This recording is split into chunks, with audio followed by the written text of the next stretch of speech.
All right. So, for anyone who's not watching, since it's like my very first stream, I'm Justin, Yahooligan, the Electronic Boy Scout, and this is officially the resurrection of my gaming channel. Now that I have developed a bit of a online presence and I'm part of a community. So, for anyone who, oh, let me mute that because that would be awkward. Um, yeah, now that I have an online presence and I'm part of an internet community, I have friends out there somewhere who are probably just busy right now. But I am a game designer professionally. I am a game design instructor. So I teach people how to make video games, and therefore it stands to reason I very much enjoy video games and play them all the time. So I thought since Friday afternoons are generally a moment that I have a whole bunch of free time, let's play some games and stream them. Of course, everyone's dream, make a living just playing video games. So here's the format that I'm planning for my channel here. Um, every week when I stream, I'll start an episode off with a playtest. So essentially, I will play a game that I have never played before, and my collection is vast and deep. I probably own more games that I haven't played than I do games that I have played. Actually, I can assure you that I own more games that I haven't played than I have played. Could be anything from a Super Nintendo game on original hardware to a game off of Steam.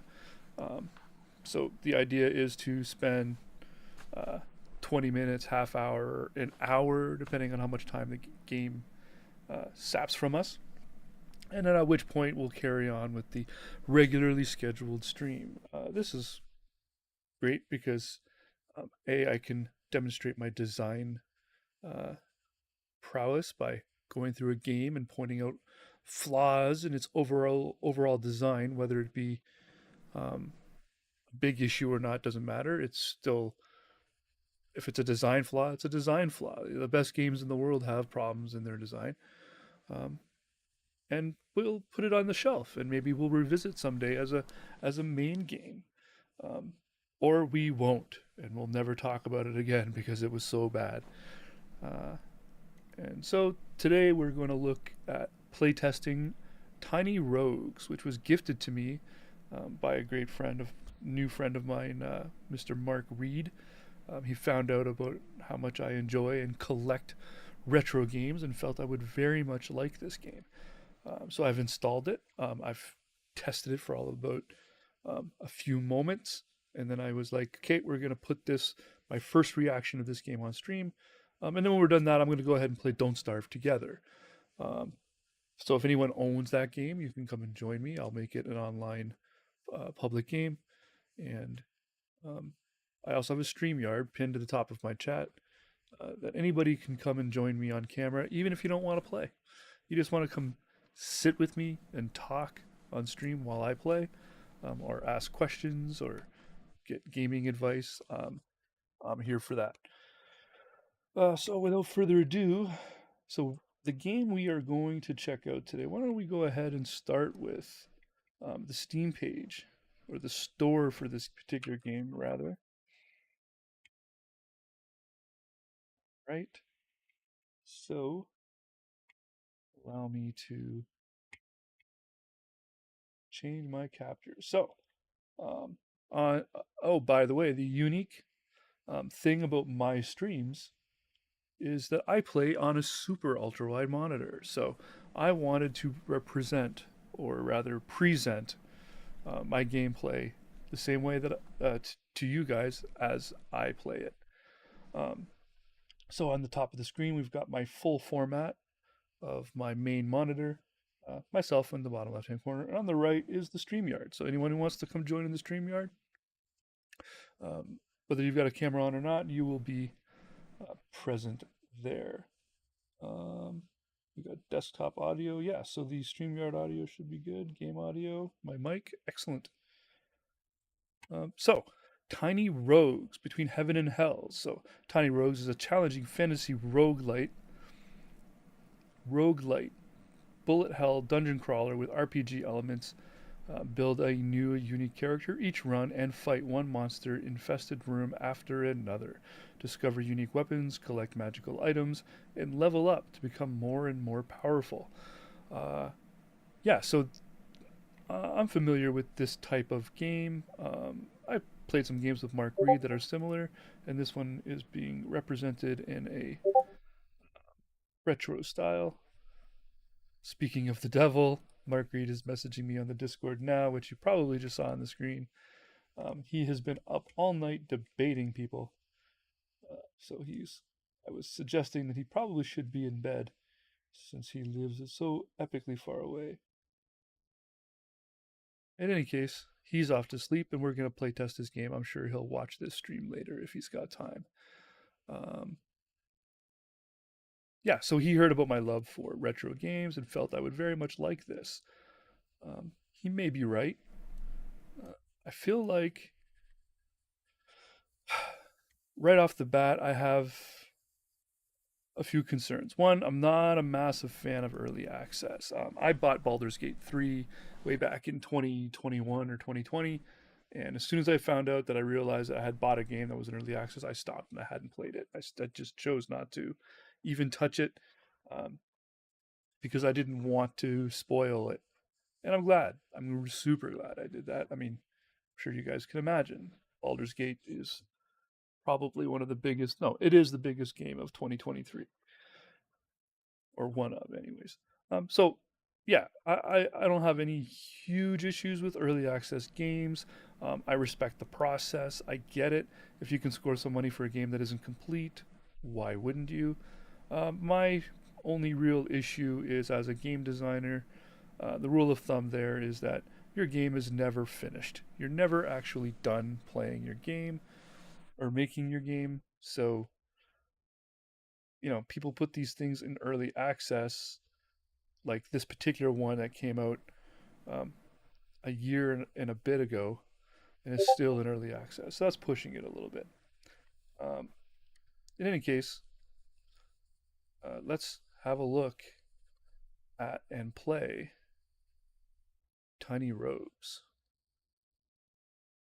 And of course, there would be an update. So let's switch back to that camera there, and we'll hit play. There we go.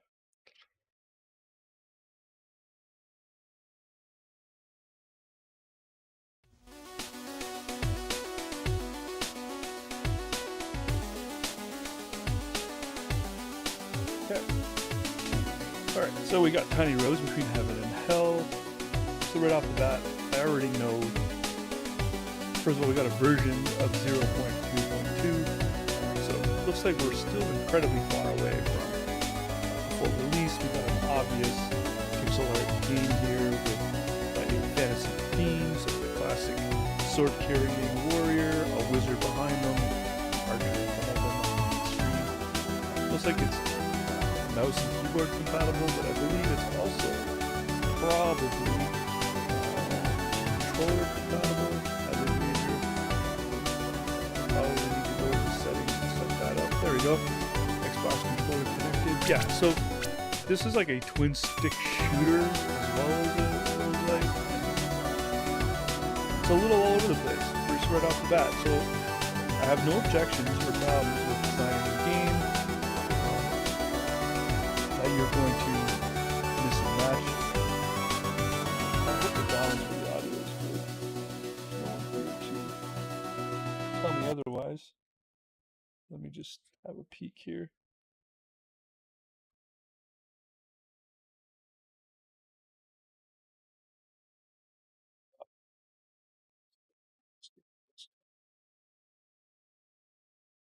All right, so.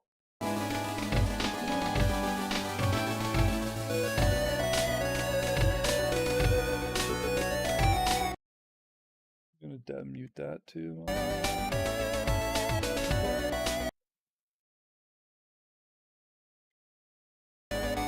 already saw the presentation. I gotta pull up some transition through these a little cleaner.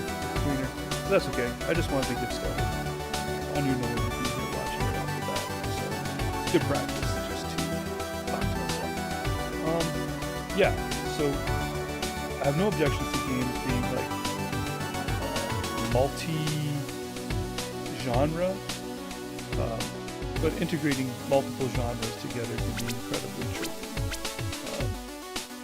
So, okay, this has some smooth transitioning between mouse, keyboard, and gamepad controls, so that's nice. So let's check out the options, shall we? So we got some standard, we got some gameplay. Oh wow, we got some interesting like retro graphic effects.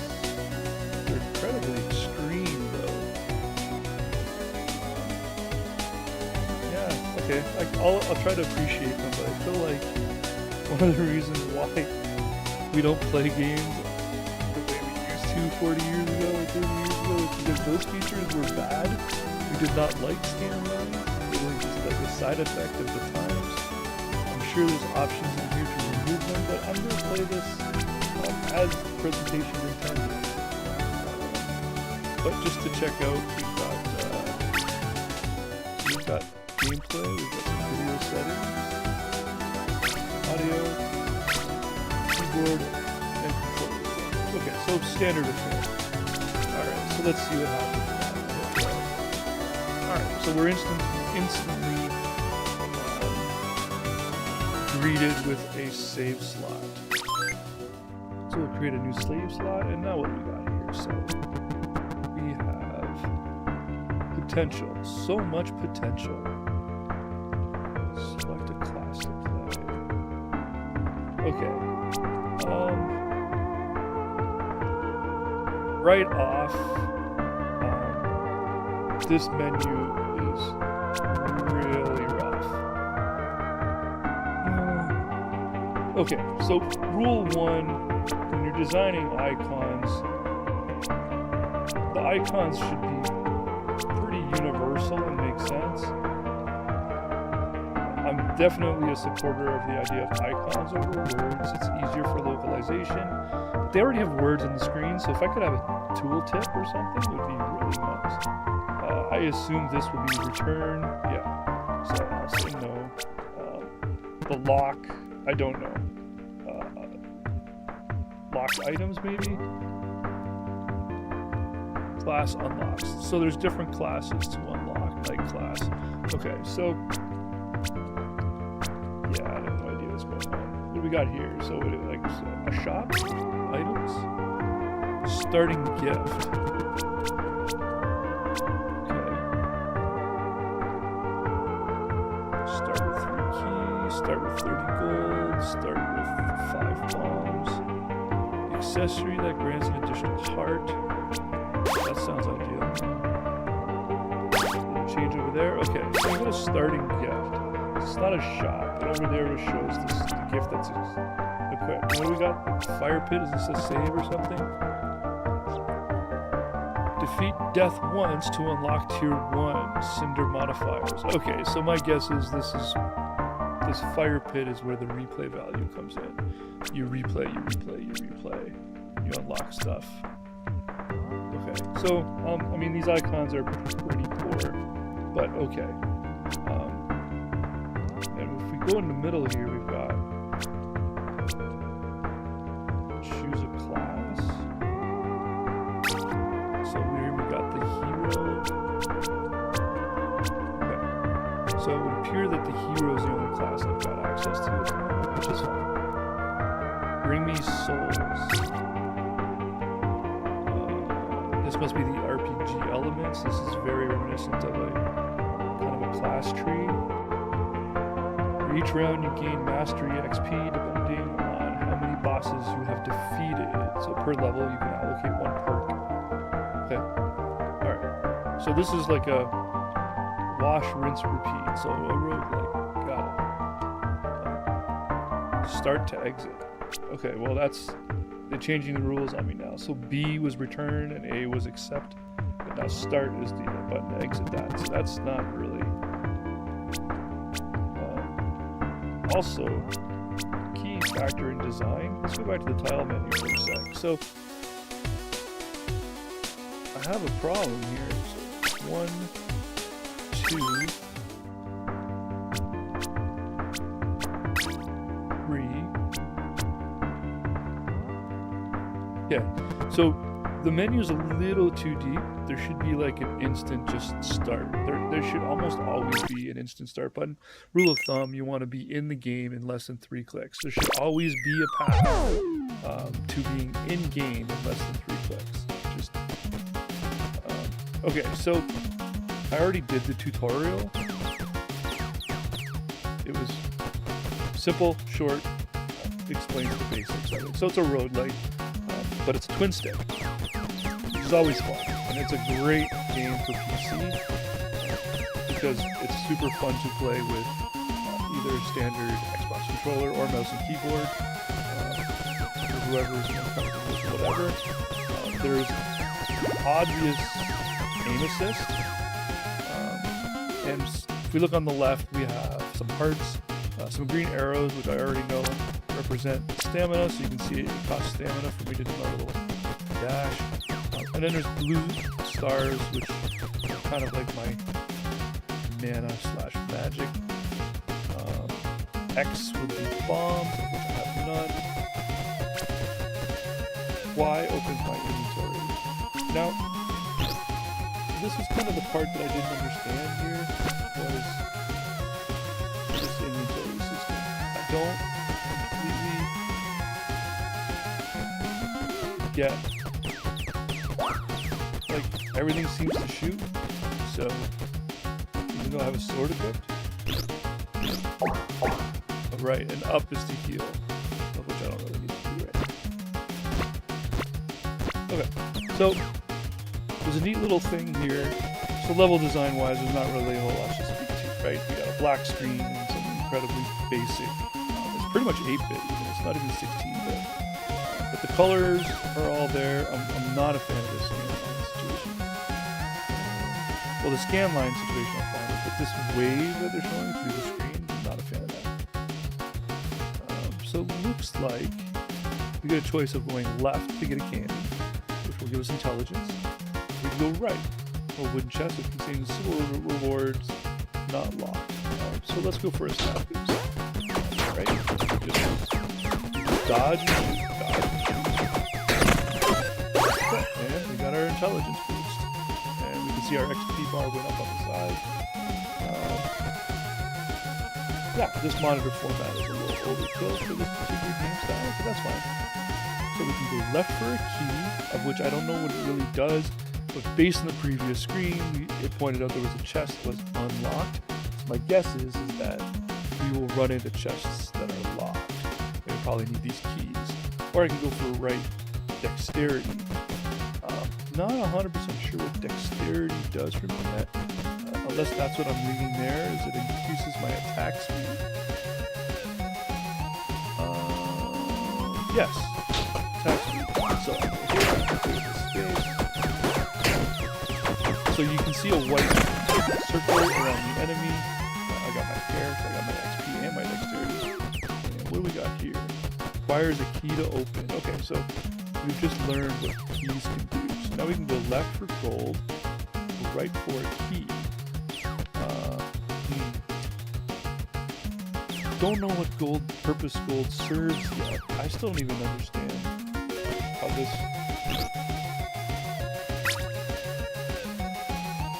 inventory works, frankly. Okay, let's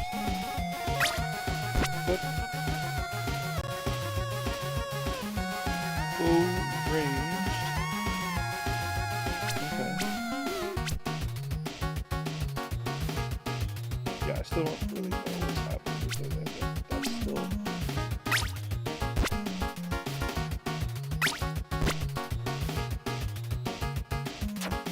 Oh. Okay. So it looks like everything is ranged, but to a different degree. Like a different type of attack. Okay. So my equip is on the bottom, which makes sense because it's all numbered, like would be on the number keypad, so we can have the fast switch. And I use the right stick, so I can go here probably. Guess not. Equip, drop, swap. Equip. Interesting. So I can't equipped down here. Yeah, okay, so what does this look like now? Oh, now I've got the bow equipped. Oh. So this is my weapon slot.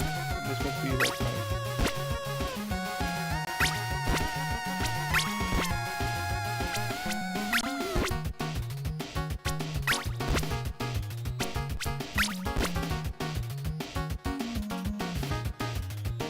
Okay. I think I'm understanding, but I guess we'll figure it out. But anyways, I'm going with the bow because look at that range. It's pretty sick. Looks like there isn't like a bow or like an arrow. So do we want a key or gold? I kind of want to guess a key. Twin stick shooter stuff. I don't know what those drones do. I think they're just obstacles. Alright, we got a key. So we go right for gold or dexterity. All about that stat boost. I assume this is like a one game thing. These stat boosts aren't forever. This is for this game only. Let's see here. I can go right. Get 2 bombs. Random dice. Grants 3 to 4 random dice. I'm not a fan of random mechanics. In general. Let's grab the bombs.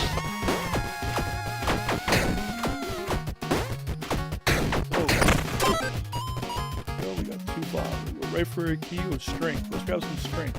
We already have a key. Let's get some strength. Yeah, there's a ton of aim assist in this, which is fine. I'm okay with it. Sit, stay, and have a drink. Tavern or treasure rock drops loot when shattered. So I'm feeling like bombs will have to break that with bombs, or I can go to this tavern and spend money. Since I have bombs and no money. Oh. Okay. That wasn't dramatic. Wow. White. Yeah, okay. I got a bunch of keys. Okay, cool. Alright, yeah, so I was right. So we can go get more dexterity, or we can get some gold. I really don't feel any reason to grab the gold. Maybe it's experience that I need, like personal experience of the game to understand the importance of gold. But I think it's in the designers to indicate to me that gold is something that you need. So let's go pair dexterity. Traditionally, I would assume I'm going to use the bow and arrow. Dexterity, jam. Oh, choose a trait. Ooh, this is always fun. This is always fun. Choosing a trait. So I really hate this wave. So we can check our inventory or the character panel. So pointy end. Thrusting. Damage from you and your companions. Inflicts a stack of puncture with 100% increased effect. Hunter's patience. After not attacking for 2.5 seconds, mark the healthiest enemy in the room with Hunter's mark. Spellblade. Makes melee weapon drain plus 0.1 mana. Additionally, each point of mana grants 10.75% more attack speed to mana draining weapons. 21.5% total currently. So, not really using the melee. Could increase my luck. Oh no, if I increase my luck, I get a chance of 4 choices. A chance of 4 choices. I'm going for the pointy end, I think. I like that. 100% increased effect. I mean, that's... Puncture is a stackable debuff that adds plus 5 to 15 to physical and nature damage taken per stack. Stacks last 4 seconds, decaying at the same time up to 5 stacks. Right. I'm assuming it's a passive thing, it just kind of does it. Alright, so we go left. We're Guaranteed a charm. Reward choice includes at least one charm. Guaranteed body armor. Reward choices include at least one body armor. So let's check the inventory. I have cape, helmet, lacking a helmet, boots, gloves.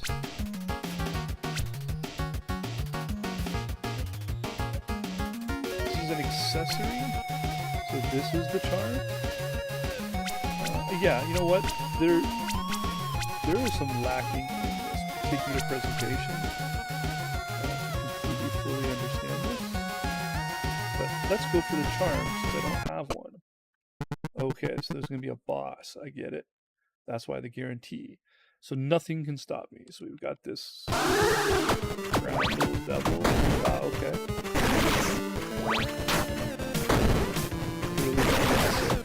Red spots and these macros. I already have to review this guy. This is clearly not. Since I beat him on the first try, and I'm just not a great gamer. I know games, but knowing games and being good at games are two different things.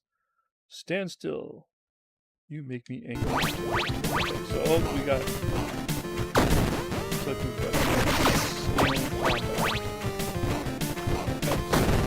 boss stage.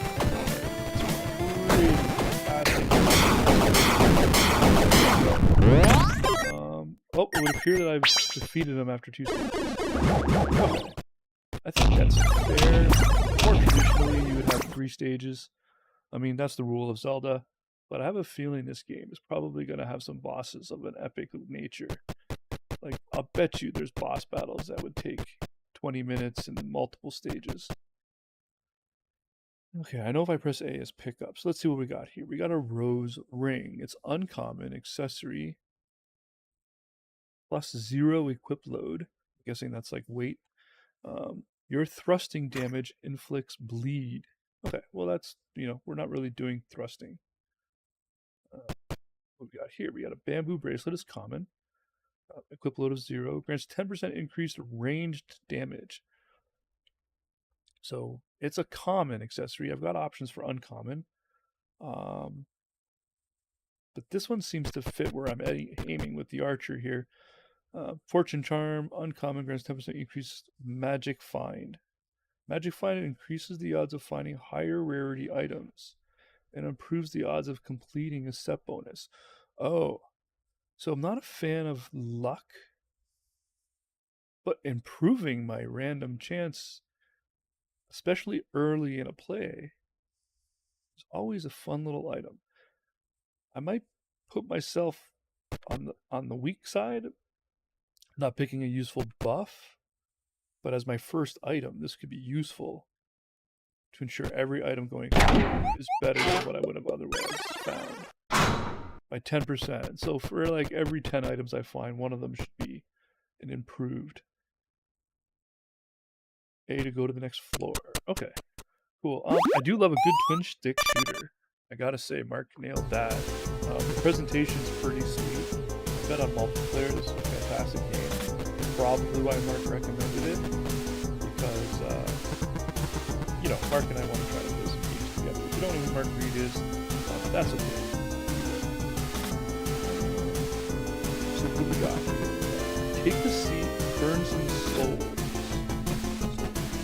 Press A to interact. What do we do? What is happening now? So burn some souls. So as near as I can tell on the left-hand side, we've got gold, we got keys, bombs, and what I'm guessing are souls. I have about 10 of them. In need of a favor. Gain a favor. Heart stamina or stars for 30 souls. Fully recover for 10 souls. Oh, I see. So there isn't like a new level get new health. This is like what you got, what you got. So gain a heart container, gain a stamina point, gain mana. Okay. So for me, it's going to be all about gaining those like heart, stamina, and magic points. And I don't think I need a full recovery. I have a pot that I can still use. So I'm going to have to exit, and let's choose. Raise intelligence, not really what I'm going for with the archer. Cursed Soul. Grants 5 souls. Yeah, let's do that. Wow, bone tiles really starting to get to the bone tile. So it's not these with the targets, it's like this auto aim happens. What's going on? It seems you have been cursed. Curse, you can have a variety of negative effects, and it's basically the opposite of luck. The more stacks of curse you have, the more cursed your existence will feel. Curse also grants cursed hit chance. Cursed hits roll twice for critical hits and have to succeed the roll twice to crit. Additionally, curse can also downgrade room rewards, spawn invading reapers, increase shop prices, and more. Alright, now I'm starting to feel like I made a real poor decision. But okay, fine, cursed. Where is it represented? Anywhere? Nowhere. Okay, so I'm cursed, and if it doesn't show it forever, and I don't have any indication on screen of how long I'm cursed for, if it even has a deadline, I don't even know. I do notice the timer. I wonder if there's speed bonuses. But in any case, we can go left for a burger for strength and dex. Forgive me, I'm going to sneeze.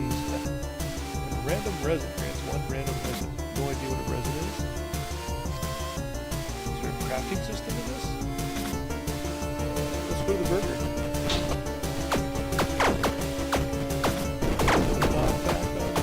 Knockback part of me, or something just happens when these guys are hit. Cool, there was like a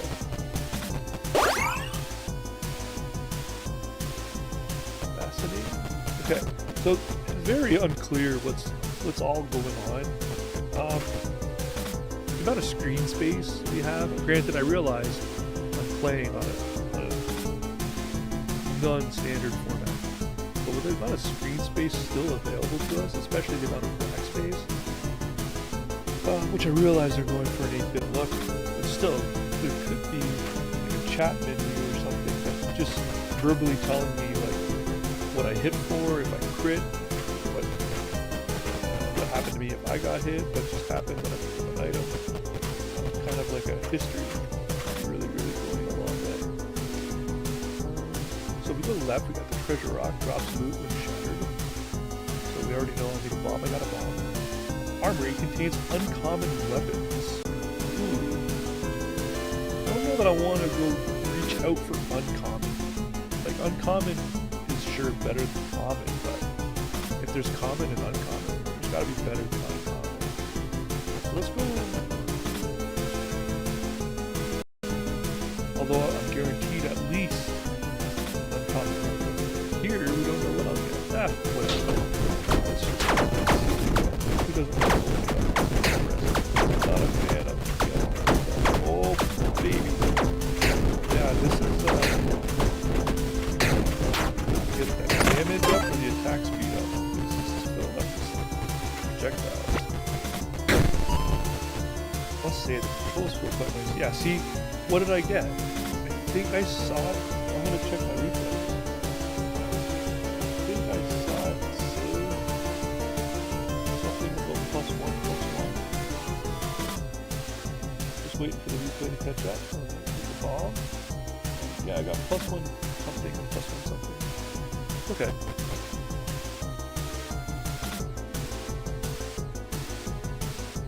Alright, so let's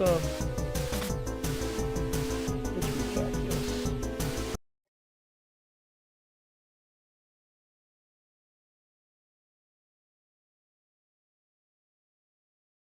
Yeah, so I mean that's a fun little game. Will I play it some more? Probably. Probably would. In fact, I'm pretty sure I will. Maybe not as an early access. I'm just not a fan. Early access games when possible.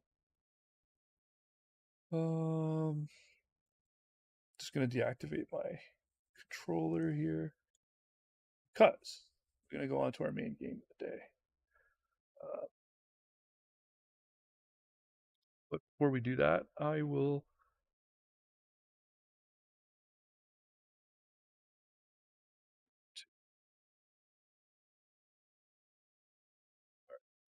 So, one moment.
All right, forgive me about that.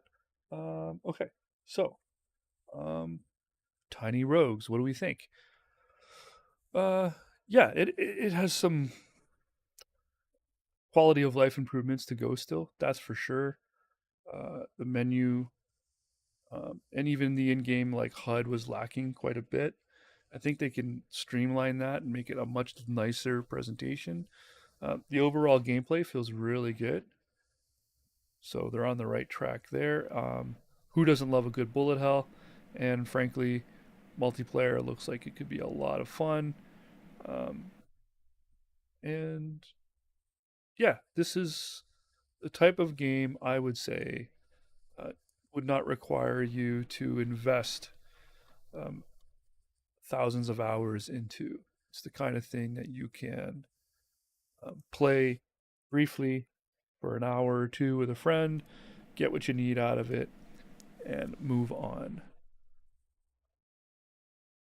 which is excellent. That kind of game is there's a lot of space in my for games like that. Though I do love a good Satisfactory or World of Warcraft style game, sure. Um, Interesting. My OBS auto switched, or did I switch? I don't know. In any case, let's get into our main game of the day. So, here's how this goes. I am just going to play for fun. Anyone who wants to join me, who happens to be watching, um, can do so. No one is watching, so we're not going to play with the controller. Waiting for the login. Um, so yeah, no one's watching, and that's fine. But if somebody pops in, there is a StreamYard link above, or you can come join me the game, no problem. Welcome back. Please enjoy just this daily GIF. Moonglass pincers. Okay, I don't know what those are. It's been a long time since I played this. I recently just started playing again. So I'm going to click on host a game.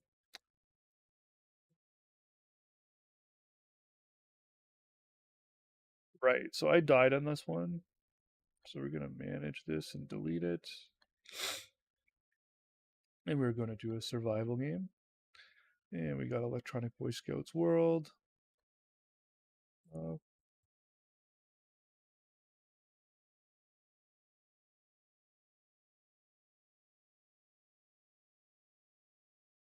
um, Okay, yeah, friends only. I don't want just randos coming in. I want people who are going to join me on stream. PvP off, players 6. Oh, I thought it was a limit of 4. Yeah, we can do 6. Just make a password of like that. Online server.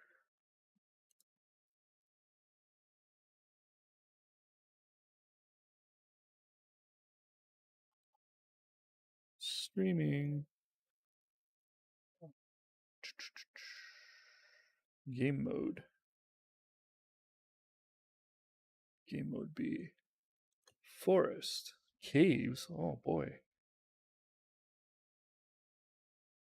Interesting. World settings. Right. I remember these world settings. And I also remember winter is the bitch. So starting in spring, ideal. All the time that I've played this game, I have yet to successfully survive a winter.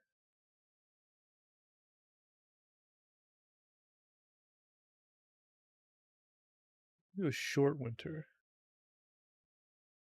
Although it does mean I technically would have less time to plan or prepare, but that's okay.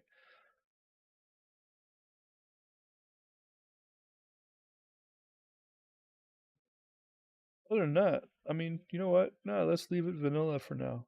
Let's not mess with it, and let's play. Let's just get to it. Don't starve together. So, if you're new to this, you've never seen this, you don't know what this is. Um, it's a survival game. Uh, you could probably argue there's a tad of horror in there. Um, I don't even remember getting to choose my character yet. Did I forget to choose my character? Who am I going to end up with? Doesn't matter. So nighttime is bad, daytime is good. Do all the work you can during the daytime. Stay near campfires at night. This game has a sanity meter, which is where it's unique. So you still need to, yeah, okay, I get to choose my character still. Um, so you still need to feed yourself as per normal in survival game. But there's a sanity meter here, which means you need to maintain a certain sanity. And every character has its own way of maintaining sanity. And I think we're going to go with this guy for now. I do like Weber as well, but let's go with Wilson. So if we look at, oh, there's a level tree now. Fascinating. Did not know that. Um, so if I remember correctly, Wilson is pretty standard, pretty vanilla, and he grows a beard, which is useful. Then again, you know what? He grows a beard of web. So he is a monster. He can befriend spiders and grows a silky smooth beard. And the webs can be used for making fishing poles. Fishing's a big deal. Although he's pretty vanilla. No strikes against him.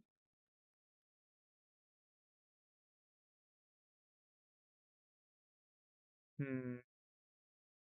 All right, let's try Wilson. Go. Here we go. So we got a game with procedurally generated environments.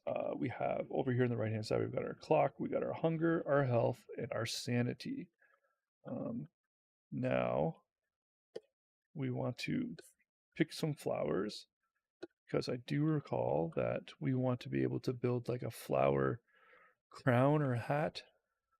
That will provide us with some help with the sanity. I don't know how that works, but just so you know, if you're ever feeling a little crazy, apparently the key to that is just wear a flower hat. Um, so we need to be constantly aware of nighttime falling. When it's nighttime, you can't see. When you can't see, the shadows will kill you. But we also need to be aware of our sanity and our hunger. Um, so that first day, which is our first day here, is pretty much about getting ready for that first night and preparing to get some tools. And we'll need some of these flints. And we'll need some of this grass. And if you're wondering, yes, that noise was a rabbit.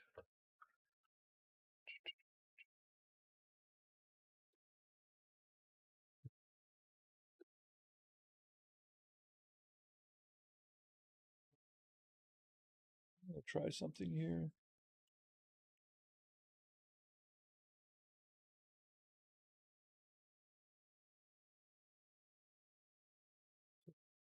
Just gonna.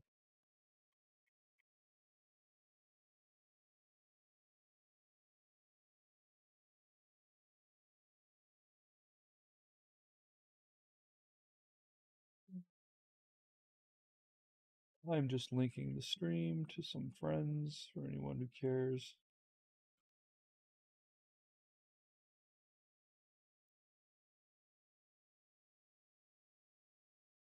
All right. Okay, where were we? Right. Get ready for the first night. So here we go. Don't really want the mushroom. Many. I think we need like 12 flowers. We got 11 now, so we just need one more flower.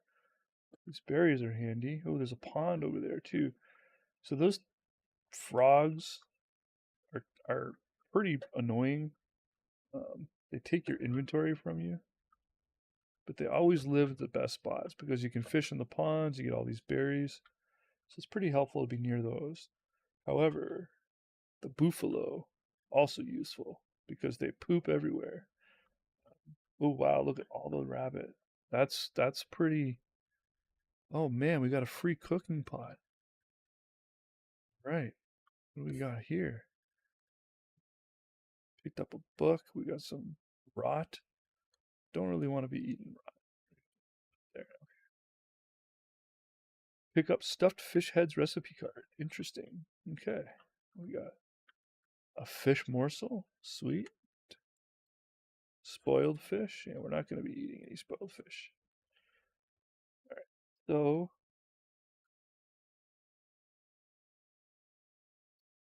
let's examine the recipe card.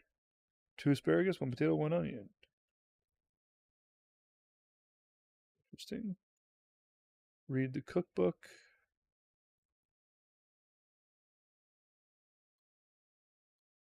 Okay, this is new to me. Can I put the page in the cookbook? No. Okay, so I'm filling up inventory on things I probably don't really need. Um, Crock pot. Interesting. Okay. We don't have to worry. It's not night yet. But that is a sign to the impending nightfall. So let's make a pickaxe. Let's get some stone.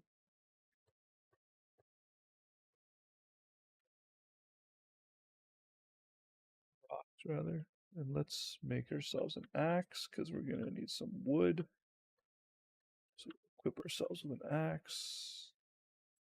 Grab some wood.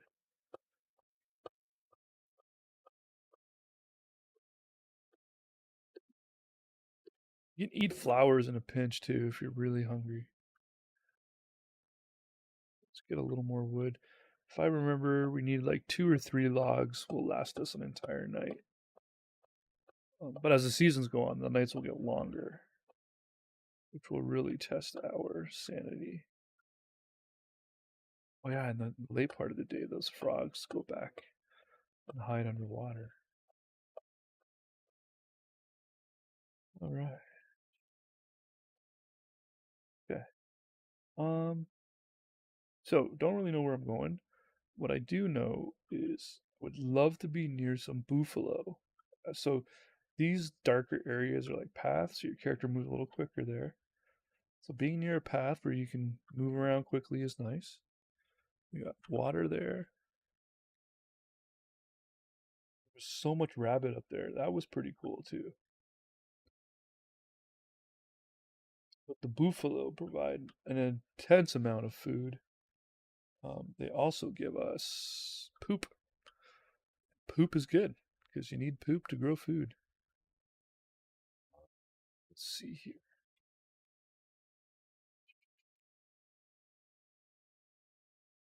second. I just want to. All right. All right. Where was I? Yeah. So poop is good.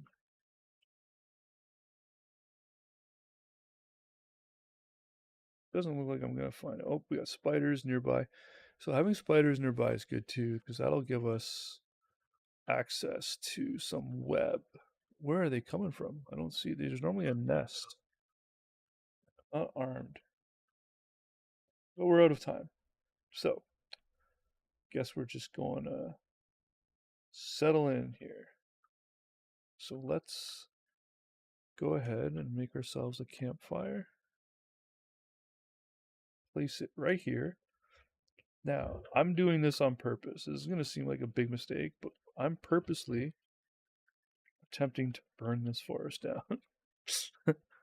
um, I want some of the ashes. Ashes and charcoal is what we're hoping for. Not to mention, it gives us a little bit of extra night or light at night. So we can open this up in the meantime, and we can go ahead and make that flower crown. Boom. Now our sanity will survive a little longer.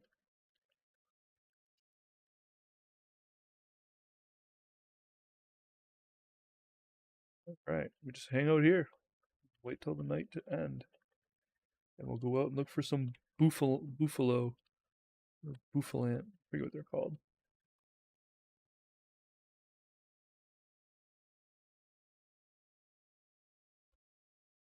Oh,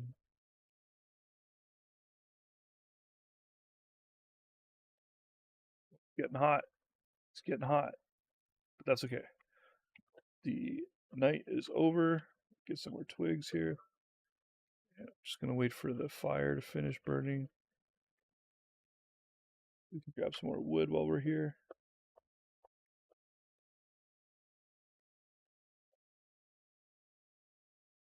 We'll keep the pine cones because we can replant the trees, make our own little tree farm. So if I hit this, I should get some coal. Coal is useful. So this whole forest is probably going to burn down. Oh, I'm out of inventory space. Um, we don't need these flowers really anymore, so we can just drop those. I'm also pretty hungry, so we could eat some of these, which will free up some inventory. Um, all right, we'll just let the forest burn down.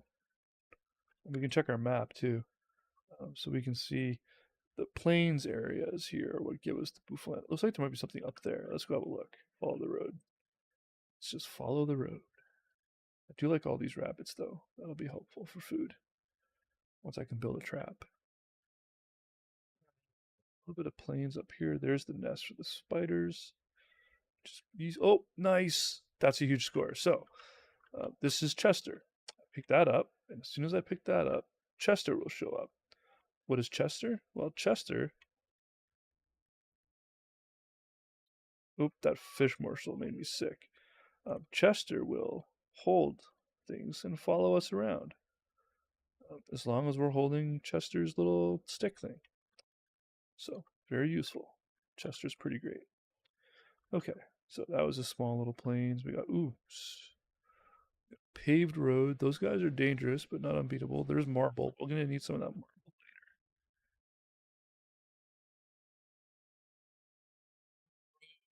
Up here. I'm just looking for a place to settle right now. There's some pig guys. The pig guys are always useful. When you're getting picked on, the pig guys will help you. All right. So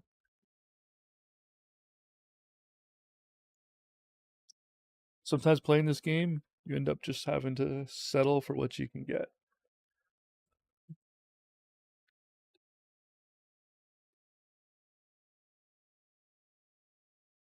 But I really would like to be near the buffalo.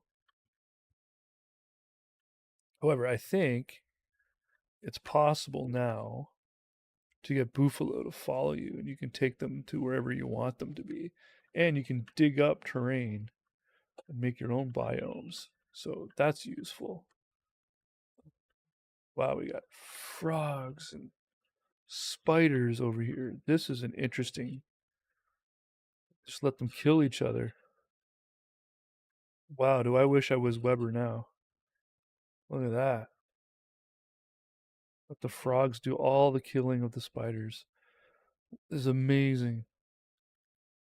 And the frogs will move on. As soon as the evening falls, the frogs will move on, and I can come in and take that meat. Now, monster meat isn't the best, but the frog legs are pretty good. And if I can get that web, we don't even have to wait at this point. Let's just get the web.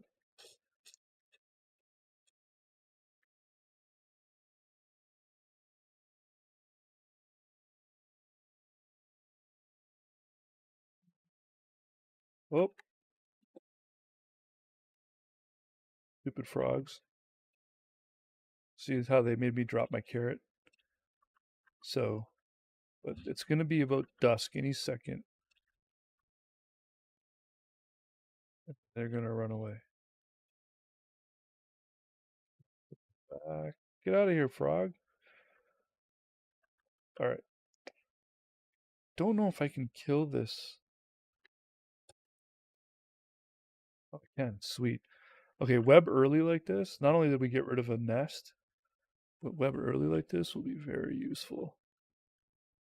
What do we got over here? Free marble. Let's get some marble, and we got a free pickaxe. Hey Chester, can you hang on to that for me? Thanks, bud. Told you Chester was pretty great. Let's see. Okay, bees. So bees are useful for honey. They can hurt, so I don't want to go there. We're still looking for those buffalo. Let's go see what's going on down here. Pretty sure we're going to run across some water down this way. We also got to keep in mind nightfall and the hunger. In fact, we should probably really deal with that hunger. Oh, but we have some meat, so we can do some cooking. We got enough wood. We don't need any wood. Just grab the carrots and the berries. Excellent. Get our shovels going and crafting going. And then we can totally start to build. You know what? Could be a pretty good idea to be near the water too, like ocean, because we will get randomly attacked by dogs sometimes. And when the animals are only coming from, one direction, when you know what direction that is, that can be helpful. That can be very useful. Ooh, some big planes over there. Wonder if we can get over there. Spider. Yeah, we can get over there. Okay, cool. Let's check it out. We're gonna have to take a break any second here as nightfall comes. But let's see if the buffalo are here. We'll know because we'll hear them. We'll smell them. We will smell them. That's right. Smell-o-vision. No. There'll be piles of poop everywhere. Nothing. Oh wow, look at that. Fascinating. I don't think I've seen that before. Oh, whoa, whoa, whoa. Why are they so aggro? Normally they're not aggro.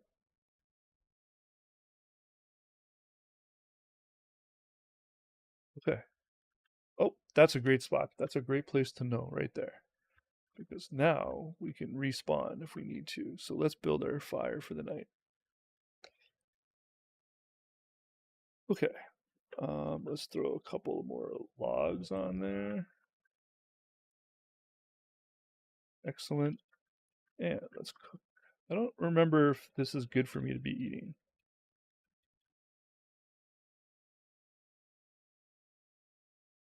Yep, it's fine. All right, let's cook some frog leg. Excellent. We'll eat some berries. Let's just top this up.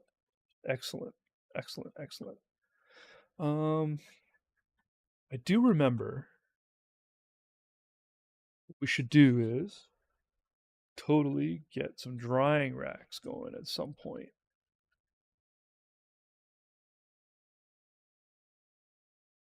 drying racks and fish. If I remember correctly, that was the best.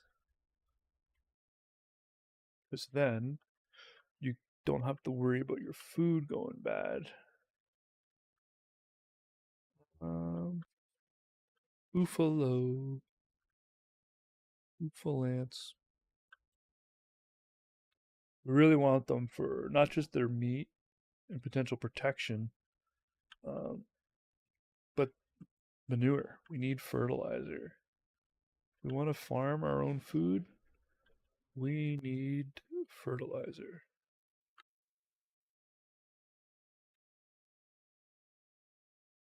Animal track.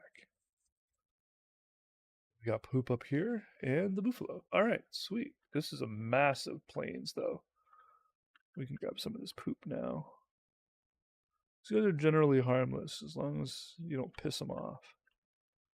They have like a mid aggro. It's kind of weird.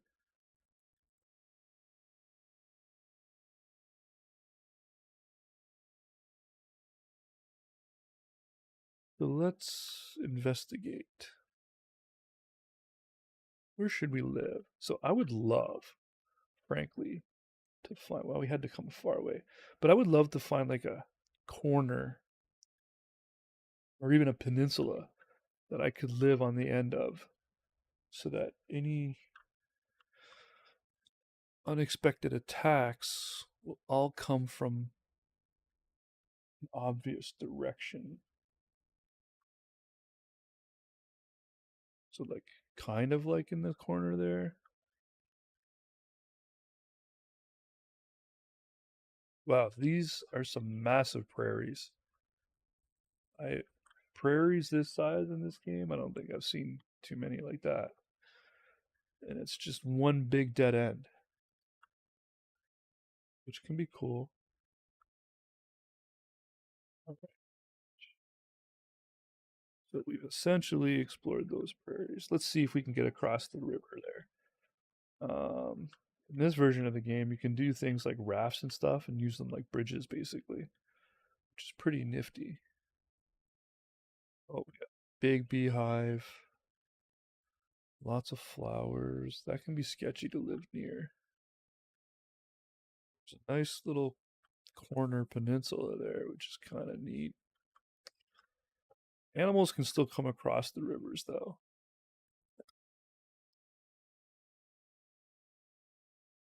Oh, we got a portal there. I mean, you could argue it's a crapshoot trying to find like the perfect place to live. However, I think I just hit it.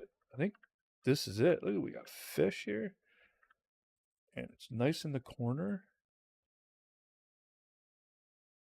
Pretty spectacular, if I may say. All right, let's put up camp. We even have a berry bush to start. Let's do it. Let's sharpen it down. Clear it out. All right, so first things first, we're gonna craft ourselves um,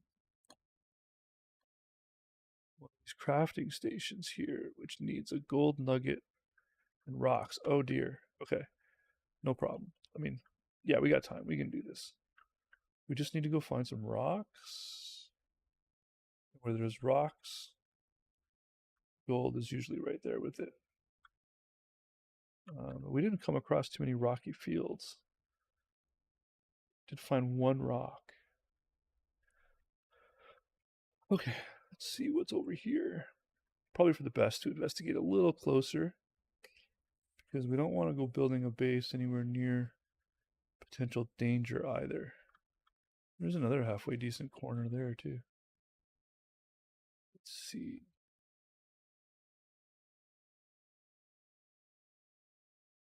More bees. Some screaming rabbits. It's dusk.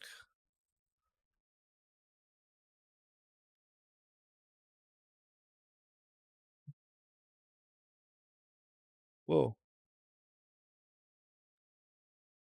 Okay. Well, I mean, this is a huge prairie. Hmm. Buffalo. Beefalo? Yes. Like I've explored the limits. Whoa, look at that. That's a herd right there.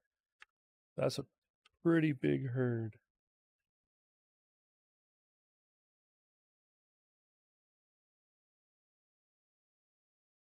Hmm. We were a big field of rock. Where would we be?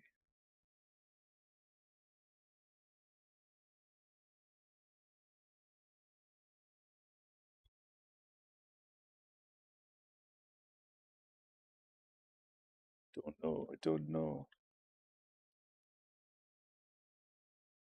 All right. Looks like we've pretty much. Wow, that's a massive prairie. Should have checked over here. Hmm. That may not be an ideal place to live after all, frankly. It's a little bit out there.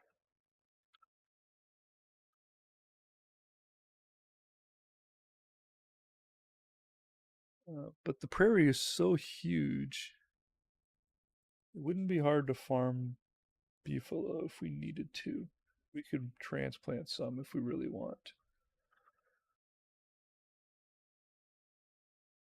Because being that far away from absolutely everything else would be equally not as good.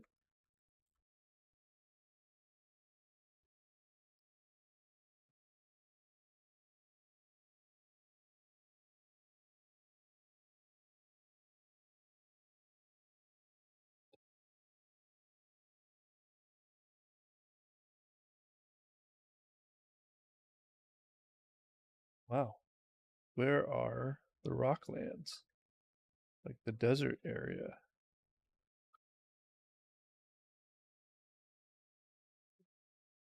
We have really traveled a long way just to do one giant circle. Uh, I say we go back and check the other way. Although still, we got to prepare for night at this point. We don't want to be near the water at night because in the morning trouble will come out. Looks like there's a road right here. Let's follow this road, see where it takes us. Because the road can become our highway to the Beefalo. It looks like we went off the road up here. All right, it's nighttime. Time to just do this. Good enough. So I think one will do it. Well, we need to start crafting soon because I'm pretty sure that helps with our sanity. As it starts to drop, nighttime is going to start to get sketchy.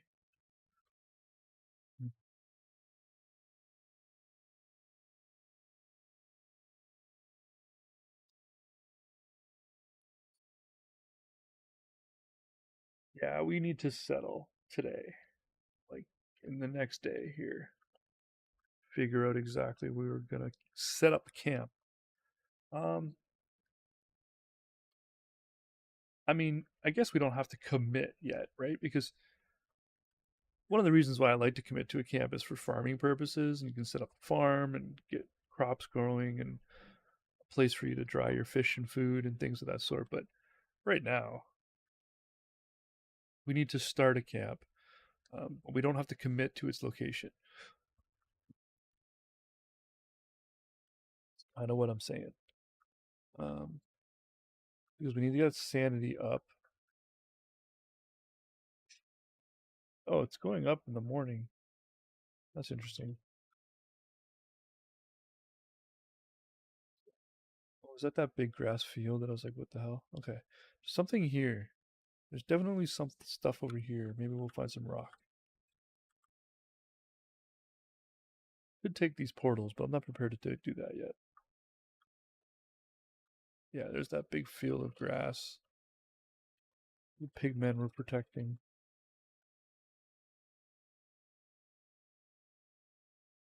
Let's go straight across here.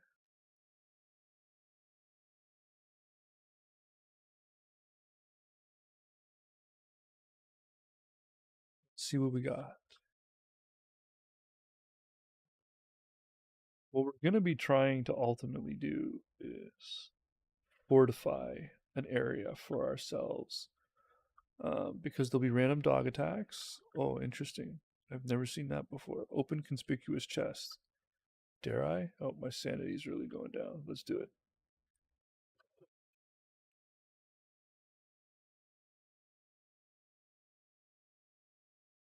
Well, I'll take the gold if you don't mind.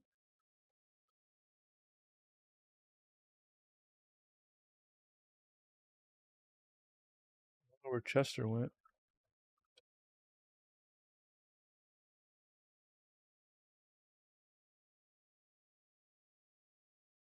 Chester go?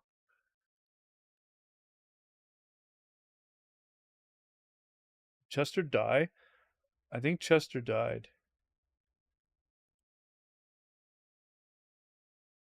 Well, that's terrible. I lost Chester.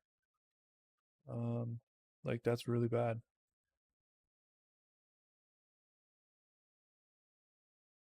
I should know better. Let's drop this. Maybe we can just plant it here. There you go. Pick this up, and then we'll grab this 3 nuggets, carry it.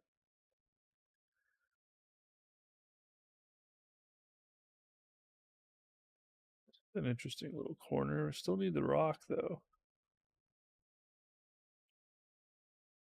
Okay, Chester's not dead. Or he rezzed. I'm not really sure anymore how Chester works.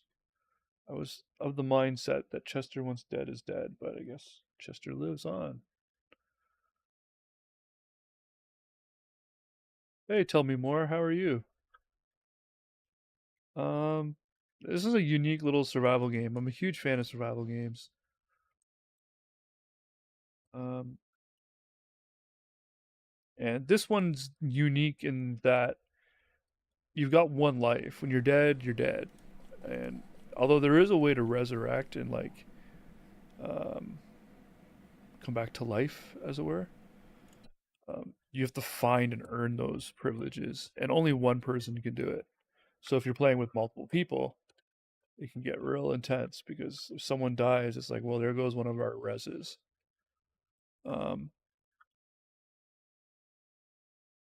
and the other unique feature about this game, like survival games, I've got my hunger over here, but I've also got a sanity meter, and the more sanity that's drained, um, well, I'll go insane. So my sanity is dropping quite a bit. I'm not familiar with oxygen not included, but I'm gonna say, oop, I already remember this area. We don't want to go there right now. Yeah, I'm not 100% familiar with oxygen not included, although it sounds like it could be. So dusk is coming. So I am currently, we like these prairie areas. We're looking for an area where there'll be like rock and boulders for mining because we need to be able to get gold and things. Yeah, the sanity meter is different, and what happens is you get if you lose too much sanity at night, nighttime will kill you. So you have to put up a campfire and just stay near your campfire. But if your sanity's low, arms will reach out from the shadows. Oh, what is that? Never seen that before. Mandrake. Okay, well I'm not messing with the mandrake. Um, Although he's gonna follow me around now. Anyways, what I was saying was, if what is this mandrake's deal?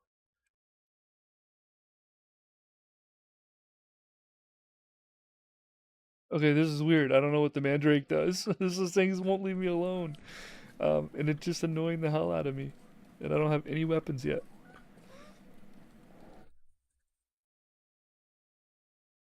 Uh, right. So from the shadows, if your sanity is low, these arms will reach out and steal logs from your campfire, trying to put the fire out. And if the fire goes out, you die. So it's a real interesting dynamic. And there's different characters you can play as, and they have different ways of gaining and losing sanity. Um, there's one girl that you can play as where uh, she'll gain sanity by lighting fires. And therefore, if she gets too insane, she'll just start lighting random fires, and she'll even burn down your own camp.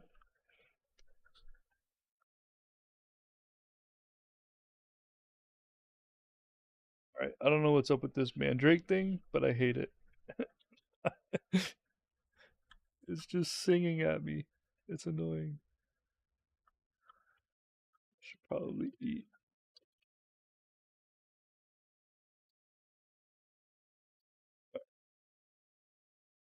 Make it stop.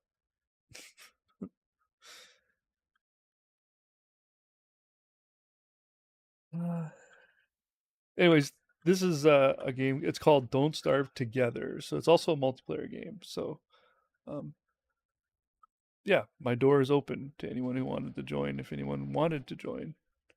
Oh, this is different. I've never seen this before. You can mine on the water. Anyway, so nightfall's coming now, so I need to prepare for nightfall, which means, oh crap, I don't have any wood. Okay, I might be dead already. I wasn't prepared. Let's see. See if I can pull this off in time. Get some logs. Oh, I don't have any sticks. Yeah, so I'm dead. And there it is. That's the game. I got distracted talking and forgot to make sure I was prepared for the next nightfall. But I needed um, the proper. I didn't have any grass left to make a flyer, so it's all good. So we'll start a new world, explore again, and that's what makes this game interesting because it's like a one-shot game. It's not like the Ark or Rust games where you try to, you know, build a home. You're just literally trying to survive. And I have never made it past one winter. So the game starts in spring. It has full seasons, and I have never made it past a single winter because at the end of winter, a giant boss by the name of Deerclops will come and smashes all your stuff and kills you. And I've never defeated him. So we've got well, like I said, there's you can res, but it's very few and far between. You got to find them and earn them. And there's settings you can turn off that perma death, but uh, I like this because to me, these kind of games, starting a game is always the fun part. So you're always starting a new game. Um, Anyways, I was playing as Wilson before, who has no real powers aside from growing a beard, but no downsides. Other characters that I enjoy are um, Wigfred. So they excel in battle, but they only eat meat. So meat can be tricky to get, especially early in the game. Um, Another character that can be fun is Woody. So Woody is a lumberjack, and he can gain sanity by chopping down wood. And he has an indestructible axe. Yeah, beards are a power in this because you can shave the beards and make nets and things out of them. Um, yeah, so Woody here also has a deep dark secret where if he chops too much wood, he turns into a giant werewolf that smashes the forest that you can't control. So if he turns into a werewolf when he's near your base, he'll smash your base. It's pretty funny. Um, there's like this lady here, Wickerbottom, where she learns lots of crafting recipes. But if she's not reading a book, her sanity will drop. So she needs to be reading all the time. Um, I think we'll go for a Wigfrid. But another character that I like too is Weber. So Weber is a monster. And what's cool about Weber being a monster is that he doesn't aggro. So he can run right through all those spider nests and not get aggro. And he grows a beard of webs, which will let you make like fishing rods and things early. Then there's some new characters here who I'm not familiar with at all. But I think I'm going to go with a Wigfrid. So Wigfrid will be tough to start, but if I can make Wigfrid go, she'll be easy because she's strong in combat. strong in battle. But she only eats meat. So carrots and berries are off the menu. So we need to find meat right away. There we go.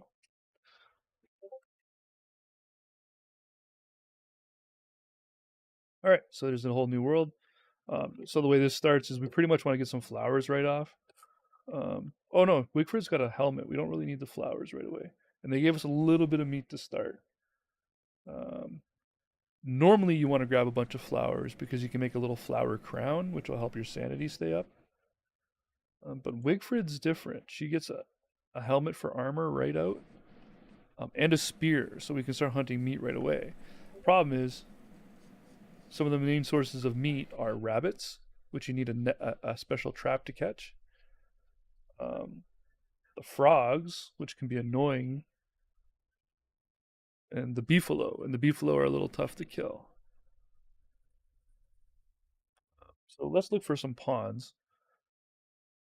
Find ourselves some frogs. Oh yeah, we also need to start grabbing some grass and rock when we see it for fires and stuff for when it gets dark. So we don't get eaten by the nighttime.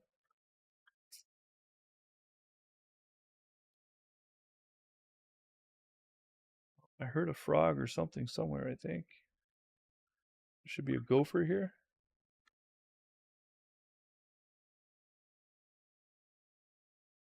Gophers can be caught. We can probably catch a gopher if we can catch one out. And that would be some meat. Frog legs will work too. Friend just bought me God of War, which I've had on my wish list like 2 years now.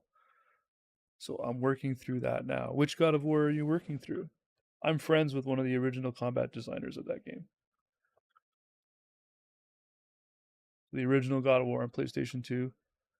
I'm friends with the man who designed the weapons and combat system.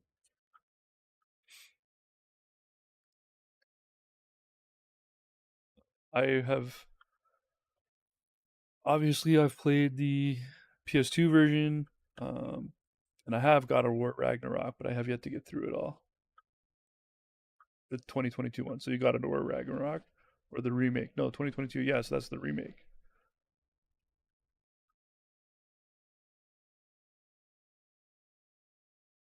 It's a pretty sweet little spot. So we've got prairies here for catching rabbit later. If there's buffalo on these prairies, that would be awesome. There is not. But up here, we had all the rocks and boulders we could possibly want. So that's pretty cool.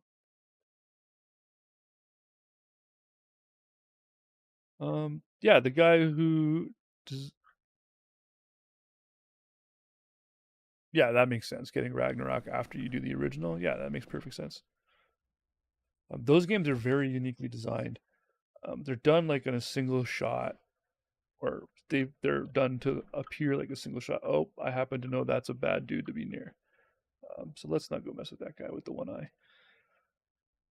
Um, I haven't played the remake myself. Probably should. But yeah, the guy who designed the original combat system and like the two-handed weapons with the chains. His name is Scott Rogers. He is also the lead designer on Pac-Man World and another game called Mixum or Maximo that I very much enjoy. Maximo games are incredibly hard. I'll probably play those on stream someday.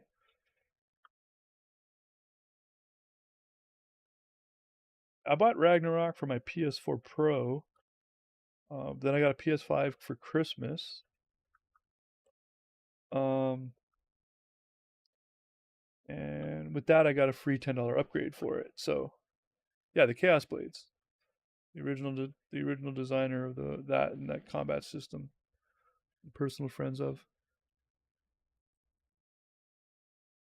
Yeah, I don't know about the remake, but it seems reasonable because those are pretty popular and special weapons. Yo, they're not giving us any meat anywhere. Like none of the buffalo are anywhere. Luckily, we got some meat to start surviving, but we're only gonna last like a day at two tops. Gotta find the buffalo or some frogs. We can farm frogs. We just need a steady income of. Oh, I need some twigs too, so I can start making an axe. And let's get the axe up and start chopping some trees to get some wood.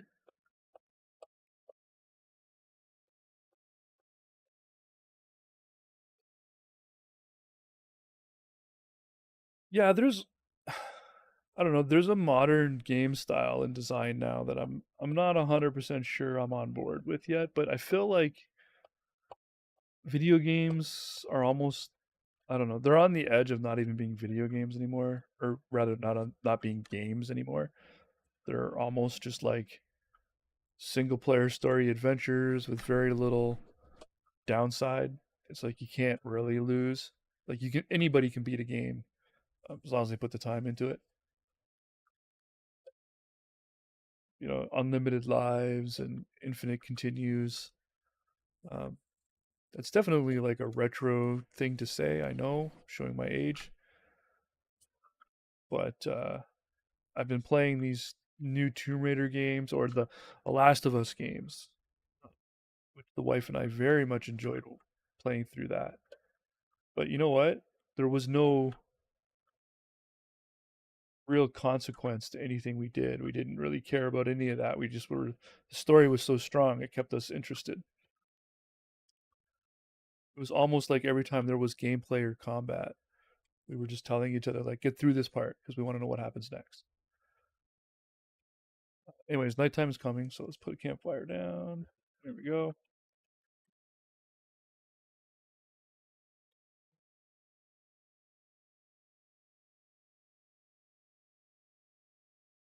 Yeah, not saying there's anything wrong with that style, but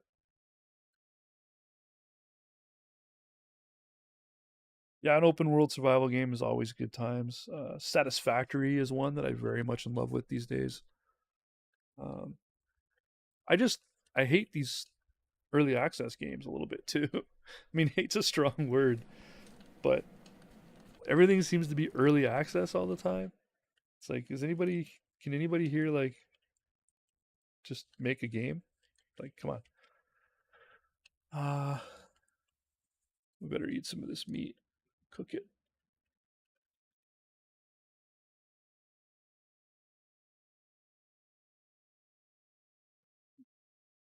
Eat. So cooked food obviously will last longer than not cooked food. All right, so we got two meats left. As I pointed out to you,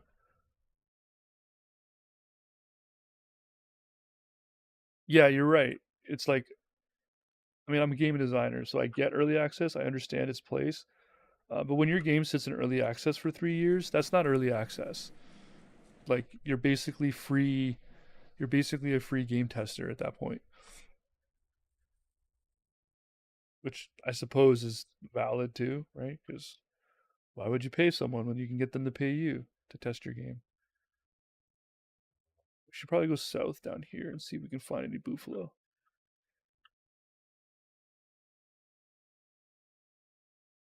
That's true too. I remember one of the very first early access games I ever played was Rust. Um, and that game in early access was like radioactive towns with zombie bears.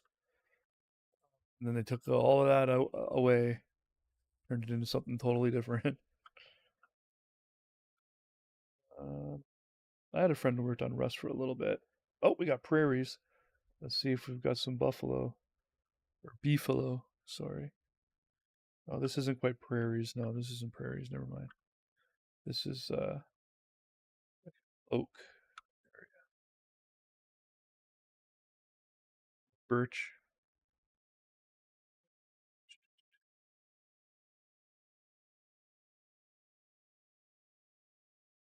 Yeah, like, like, uh,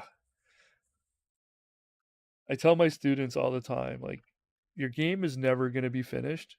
So at some point, you have to just say, okay, it's finished. Like, you can always still have updates and stuff. Like, there's no problem with that. That's not a big deal. Just take that thing out of early access already. I mean, look at Baldur's Gate. Baldur's Gate 3. I bought that game in like 2020. It just came out 3 years, like last year. So, like 3 years after I bought it.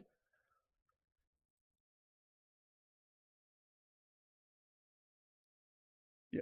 So, I mean, some games don't make it out of early access either.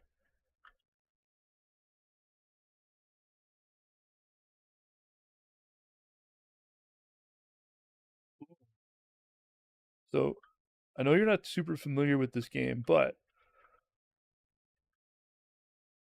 this spot would be pretty sick to live in, because, like permanently fortify, because there'll be like random dog attacks at night sometimes, and of course there's the deer clops that comes in the winter, which is going to come to our base. And if we know what direction they're going to come from, this can be pretty easy to defend.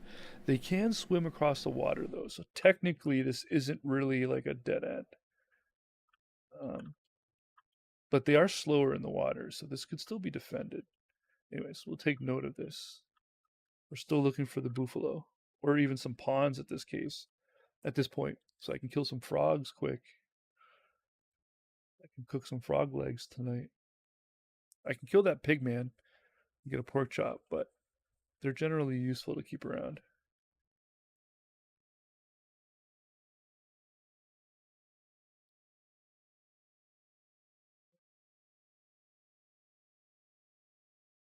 Yeah, early access is weird.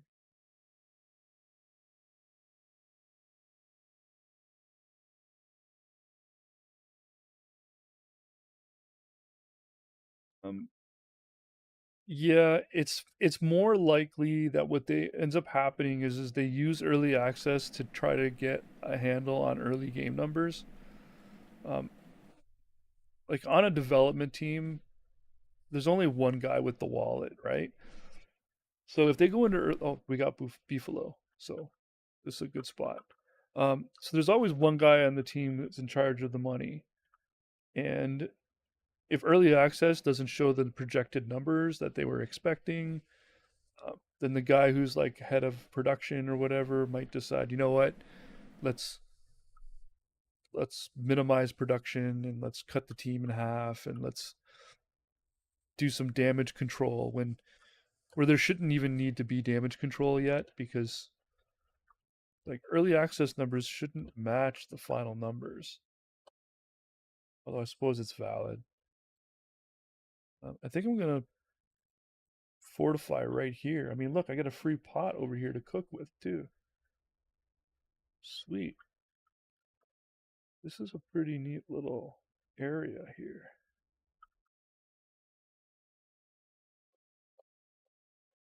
I got that beefalo up there. So beefalo, if you weren't here before when I was talking, so beefalo are helpful because the beefalo give us manure so we can make our own farms, and they're obviously a useful source of meat themselves. And they can also like defend. Like if you need help, you're being chased by something, you go run to those beefalo, and the beefalo will fight.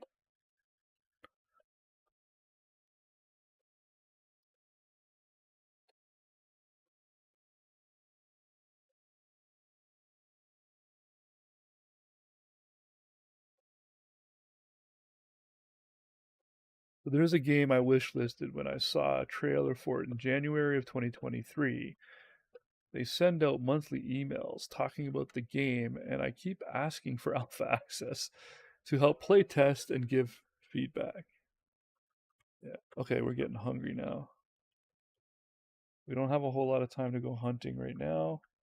Remember, she only eats meat. So let's see.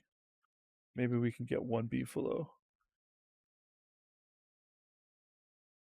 We can get a beef. So beefalo attack as a herd. So if I attack one, they'll all attack me. But if I can catch one out, there was one alone over here not too long ago. I thought. I guess not.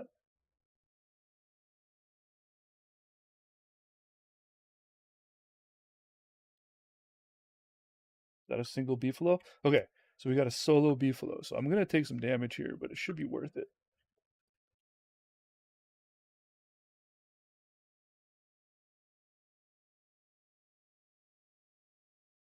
Come on, it's almost night. Okay, we got him. Okay, we gotta grab this stuff quick. Okay, here comes the nightfall.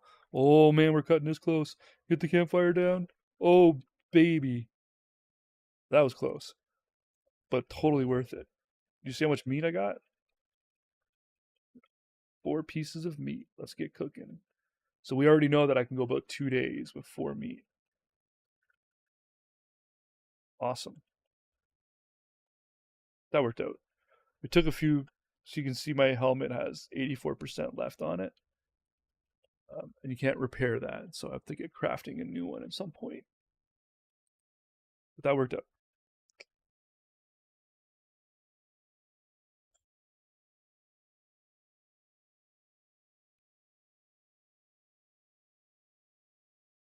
Do you remember the game that was that you wish listed that you really wanted?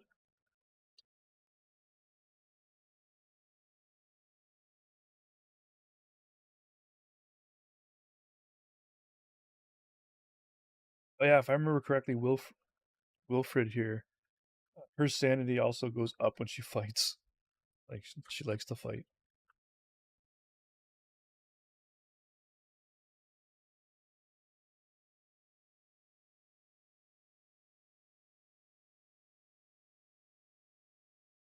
Oh, okay.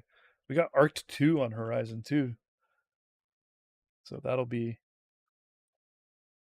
something I'll be way interested in for sure. Um, for now, I'm trying to build like a gaming channel audience, and I find that this is a fun little game that I can introduce to people, even though it's an older game. It's not an expensive game. I'm trying to invite people to like come join me to play if they want. I have a StreamYard link there in the top that someone could come and just like you can hang out and talk with me on the panel right here if you wanted to. Um, this is weird. I didn't know you could do this.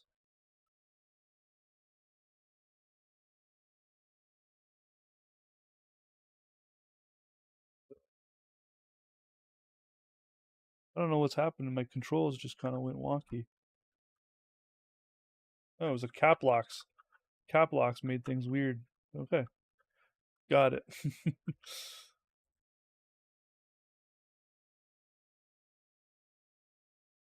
Okay, so the game you were interested in is like Ark, but with far better graphics. Yeah, well, that's what I'm saying. There's an Ark 2 coming this year. Like Ark 2 is coming out this year.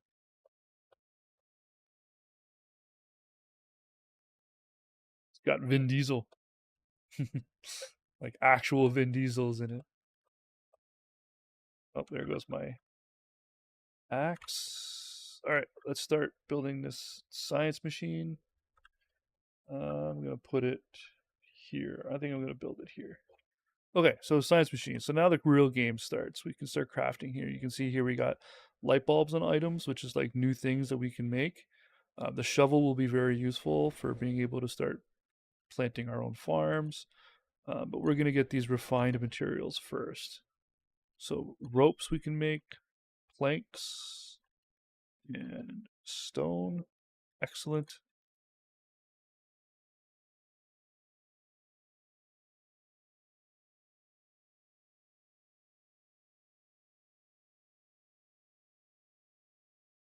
The Arc Ascended thing they did, all they did was just reskin the game with better shaders and graphics. Yeah, I'm aware. But there's an Arc 2. There's actually an Arc 2, a full blown sequel coming. Everyone keeps equating this Ascended thing with Arc 2, and like, no, that's not Arc 2. There's actually a game called Arc 2. Yeah. They give public access to their their game files. So like you could like totally go play with the engine version of Arc. It's pretty interesting.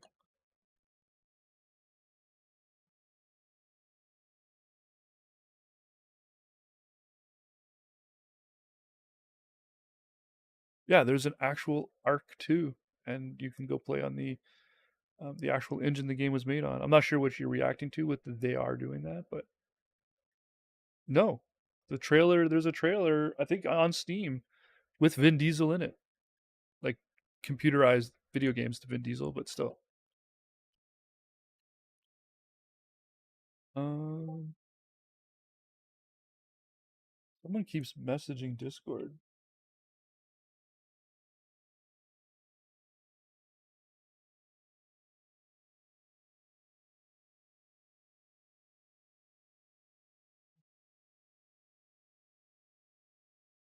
Uh, it's nothing. All right. So where was I? Right. Okay. So it's dusk now. I was starting crafting um, structures. I don't really need these tools yet. I don't need a razor blade because I'm a girl, so no beards for me. Could use some armor. Let's build some armor. Oh, that was a shovel. I want this armor here, which needs more rope and wood, so that shouldn't be a problem.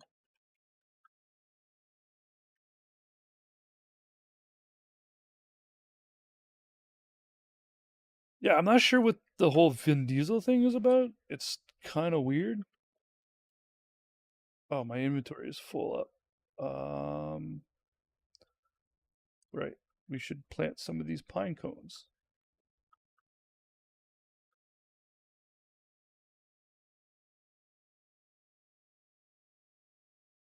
Ever since the whole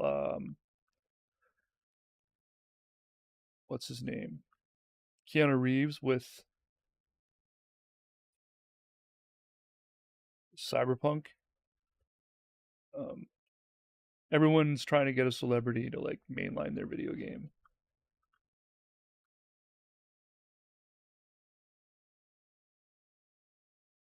I forgot what I was doing. Grass. I was collecting grass for making rope. Oh my god, I gotta get rid of this shovel. Where's my weapon? There we go.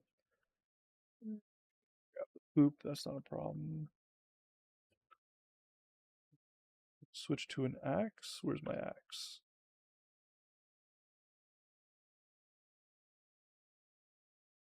Oh, did my axe break?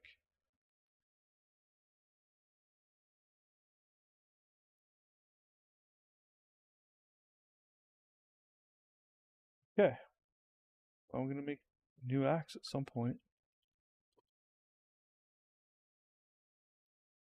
Uh, well, I guess we'll make one now. Okay, whoop. And wood.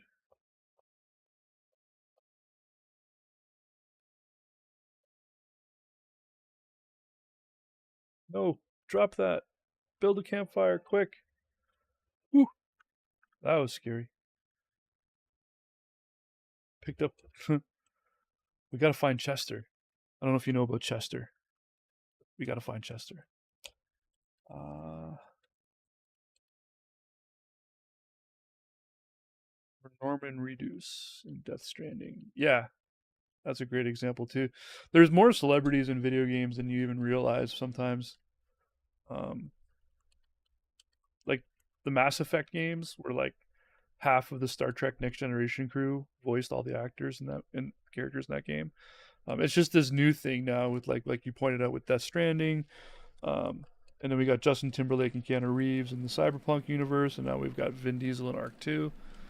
Um, that they're not just taking their voices anymore. Oh, how did we forget Star Wars? Like Last Jedi and Star Wars Survivor. What's his name? That guy is awesome. I love that guy. I forget his name, so I clearly don't love him that much. But um, he's in a show called Shameless, which is actually amazing. Uh, right, we got an axe. Let's get some. Let's get my shovel out. Let's get rid of these stumps, which will give me some more wood so that we can build ourselves a home. Yeah, she bothers me. I'll never forget when she was like doing the Star Wars movies and she was like, "Oh, I didn't realize the Star Wars movies would be so popular." I was like, "Is this for real?" Or not Star Wars, sorry, the Transformers. And she's like, I didn't know what the Transformers were, and I was really surprised at how popular they were." It was like, idiot. The Transformers movies were trash. The only reason they were popular is because Transformers was popular.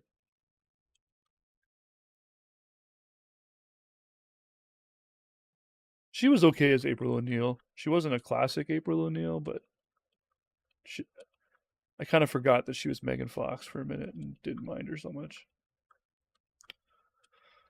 Okay, let's build some armor. Because if we get some armor going, so we need to build rope first. Where'd all the grass go? Didn't I just gather a bunch of grass? I could have swore I picked up grass. But okay, let's go grab some grass. We will spear on. Right, I kept shoveling up the grass. That's the problem.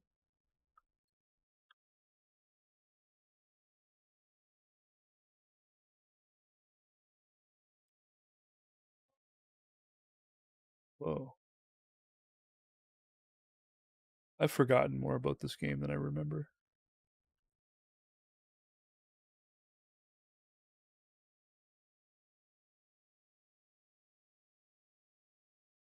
Um, maybe. Have you seen though? So like when that comment that you made reminded me of The Room, um, and the guy who made that movie, whose name escapes me at the moment. Yeah, you're right. Those original X-Men movies were trash, but yet those were the movies we had. So what choice did we have? But yeah, the guy who made The Room has got a new movie coming out. Like now he's leaning into the whole fact that he makes bad movies. Um, he's making a movie. I think it's called Giant Shark. Like it's kind of a cross between like Megalodon and Sharknado. The shark just like running around chasing people in town. It's pretty funny.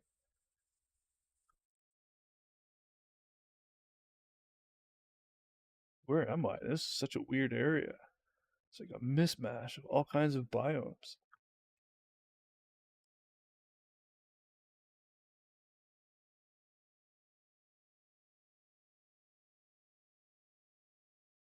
Yeah, Tammy Wiseau. That's right. We don't want to fight that guy right now. He's killable, but he's beyond us at the moment. So we need to get away. Get away. Get away. Get away. What is that? Look in the rock den. There's so much new stuff to this game. I need to find some grass.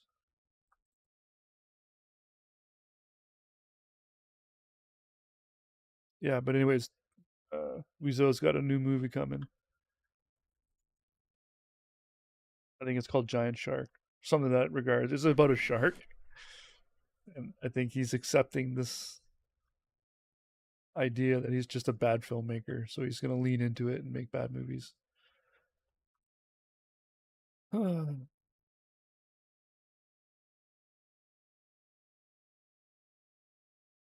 Well, I can't find any grass.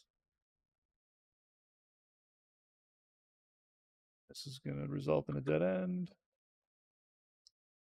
Oh, we got a present.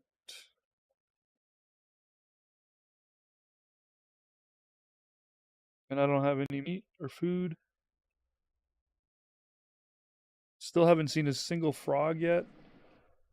I think we're going to have to kill these spiders.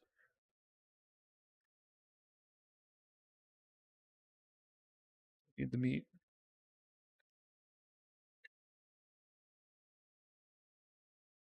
Come over here so I can see you. Oh, he didn't give me any meat. Give me meat. That's not meat. Big shark. Yeah, it's weird.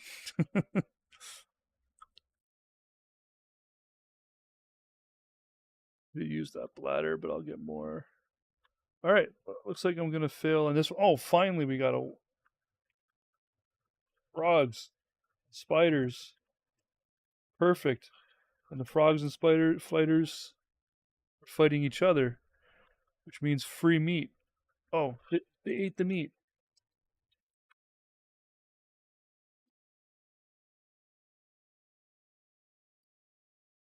Come on, spiders. There's some meat. Hurry up. It's gonna be nighttime any second. Okay, let's pick this all up. In fact, better yet, let's just. Oh, I don't have any grass to make a fire. All right. Well, now what? Grass. Swap it out with the seeds. If I can find one more grass in the next 30 seconds, there's grass over there. We're going to do it. We're going to make it.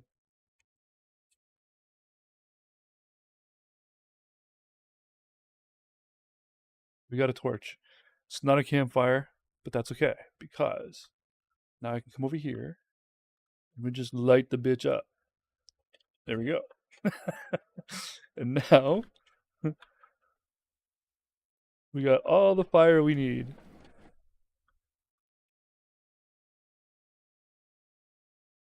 3 firefighters have to save New Orleans from a killer shark. There you go. Well, what do you need, right?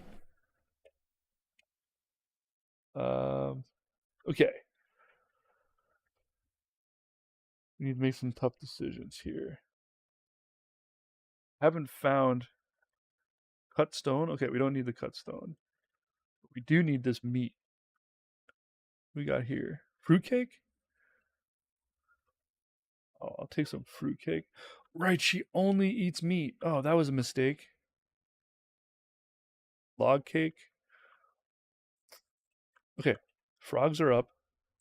Let's get the spear on. Let's go kill some frogs. Here, froggy. I want your legs. Oh, why is this so hard? Come here, frog. I can't fight you in there. There we go. I didn't take a whole lot of damage, but the frog kept making me drop my shit. Okay, before we die, put this here. Let's kill this spider. And let's get the frog legs. Oh, no, I'm screwed. This map screwed me. Took me forever to find a pond. I think I'm just going to reset it. We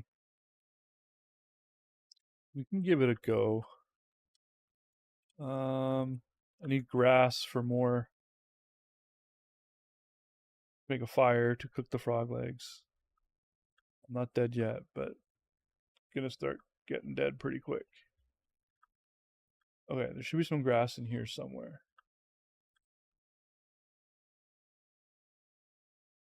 Can't believe I ate that fruitcake. That ruined it. Totally forgot. I saw a fruitcake and just thought it's real food.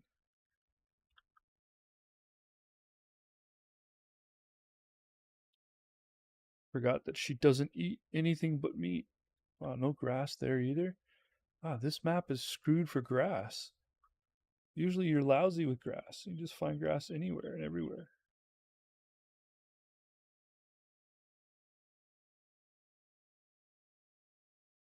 Oh yeah, that guy. Stay away from that guy.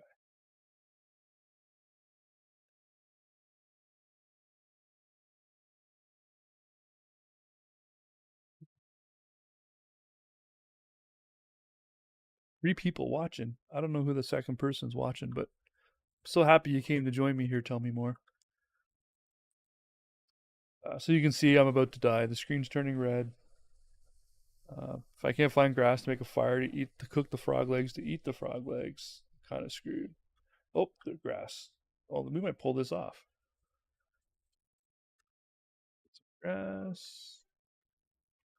Let's put the twig down. Grass. Um, I need one more grass.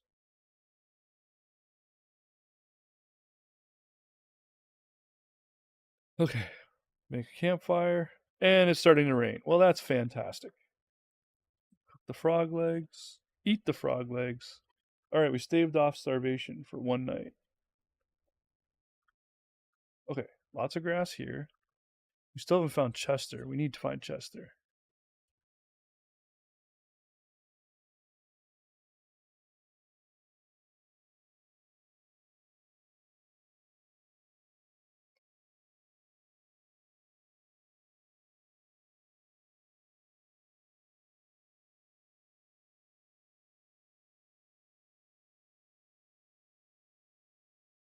Yeah, Eric's awesome. I really like Eric a lot. I think he's pretty great. He's got incredible patience, that guy.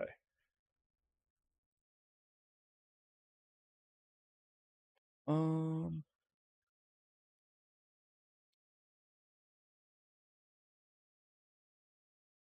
yeah, we're not gonna make it.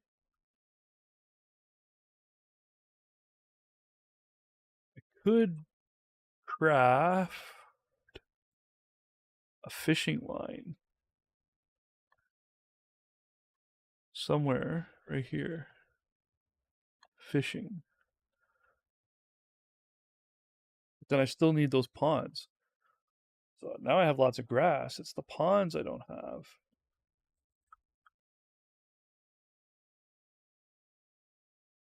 So yeah, I took too long getting set up with this chick.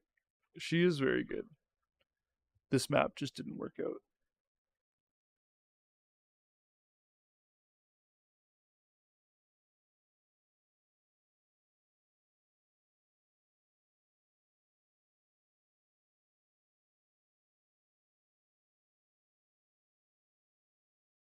Trying to like read the one little word, but it's underneath. I hit up Eric to see if he wanted to break down the pamphlet at some point. Oh,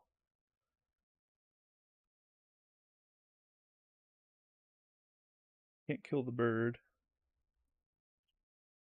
I feel like I hear the dogs coming. So when dogs are going to come attack you, they make a noise. That would be very helpful right at this time because dogs would mean meat.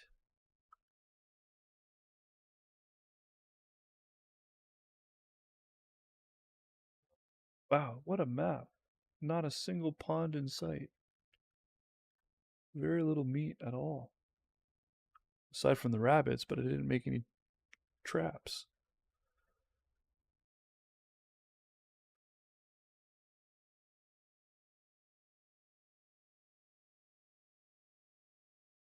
Yeah, Eric is a few hours behind me too in time zones, which is kind of cool actually. I think it works out because I'm a Nighthawk anyways, as far as collaborations go.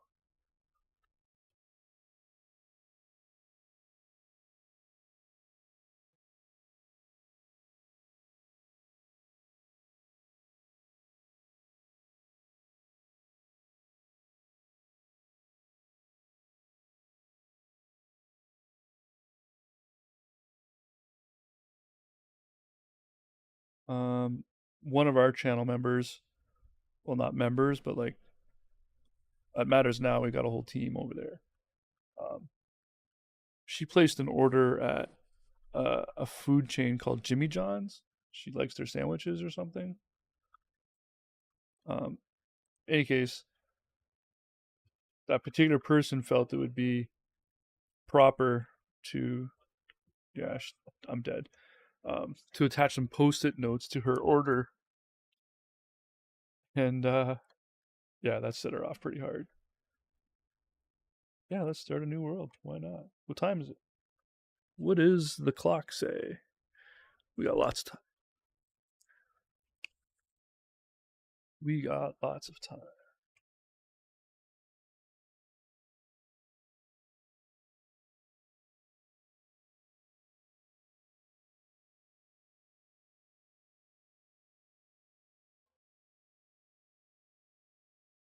What am I going to pick this time? Let's go with Wigfrid again. I do like Wigfrid. She's quite strong. Yeah, like post-it notes on her receipt with scripture written upon it, and yeah, she was not happy. She complained, and you know they did everything short of offer her like a free franchise. Um, but she wasn't out for like, well, I don't want to say she wasn't out for blood, but she didn't blame the corporation. Like she realized pretty quickly that it was like whatever the driver's intention, it was all on the driver. It wasn't like the corporation Jimmy John's was trying to spread this kind of information. You know what I mean? Um. Anyway, she felt very attacked, and I don't blame her. I mean, you perhaps you could say, it didn't come from a place of hatred, or they meant it well, or yeah, they're not allowed to do that. Their excuse was something along the lines of, um, it was like a temporary fill-in driver, student, or something. Yeah, so and I'm just saying that, like, look at that free armor. Oh wow. Um, yeah, I'm just saying that, like, uh, Earl's not afraid of confrontation, but she did not aim her sights on the wrong target. You know what I mean? Like she knew that it wasn't the head office. She just wanted to make sure that head office knew that like they had a driver out there proselytizing to like people they were delivering to, which is just not what you want. Um, because people don't want to be hassled by that. Like it's nonsense and kind of a little creepy, frankly. This is a pretty sweet spot right here. We got buffalo, we got lots of rabbits, lots of grass. Those are all the things I had a hard time with last time. So let's collect some meat now while we're here. Nope, nope, too much, too much. That's too much. So that's what I was talking about before. The beefalo, if you attack one, they all come. We can take this one guy. There we go. We can probably handle this. Thanks, thanks to picking up that wood armor. This might be doable. Oh boy, we're getting a few extras in here though. Let's run away. It's getting. We lost the wood armor, so now we're gonna run around in a circle. Go over here. We want to pick up that meat and fur though, for sure. Get off of me. All right. Okay, that was worth. That was worth. I mean, it cost me a wood armor, but now we got like a whole extra day of meat. Two extra days of meat. All right, checking the map. Um,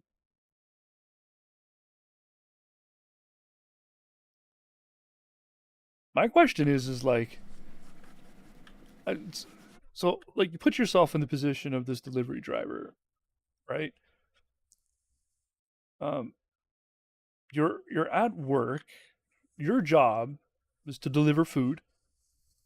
Okay, so you're clearly an evangelist of some kind. Like you're a hardcore believer, and for some reason, something in your head clicked, and you were like, "Yo, this is a great opportunity for me to spread the message of the Lord," or whatever.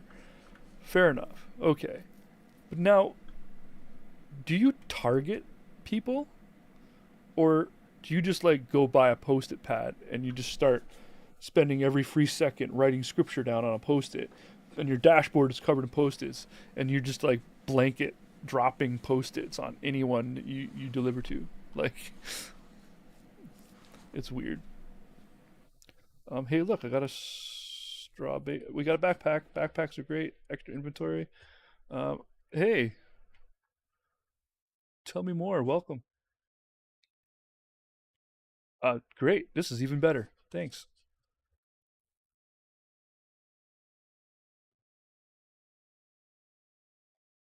Yeah, for sure. For sure.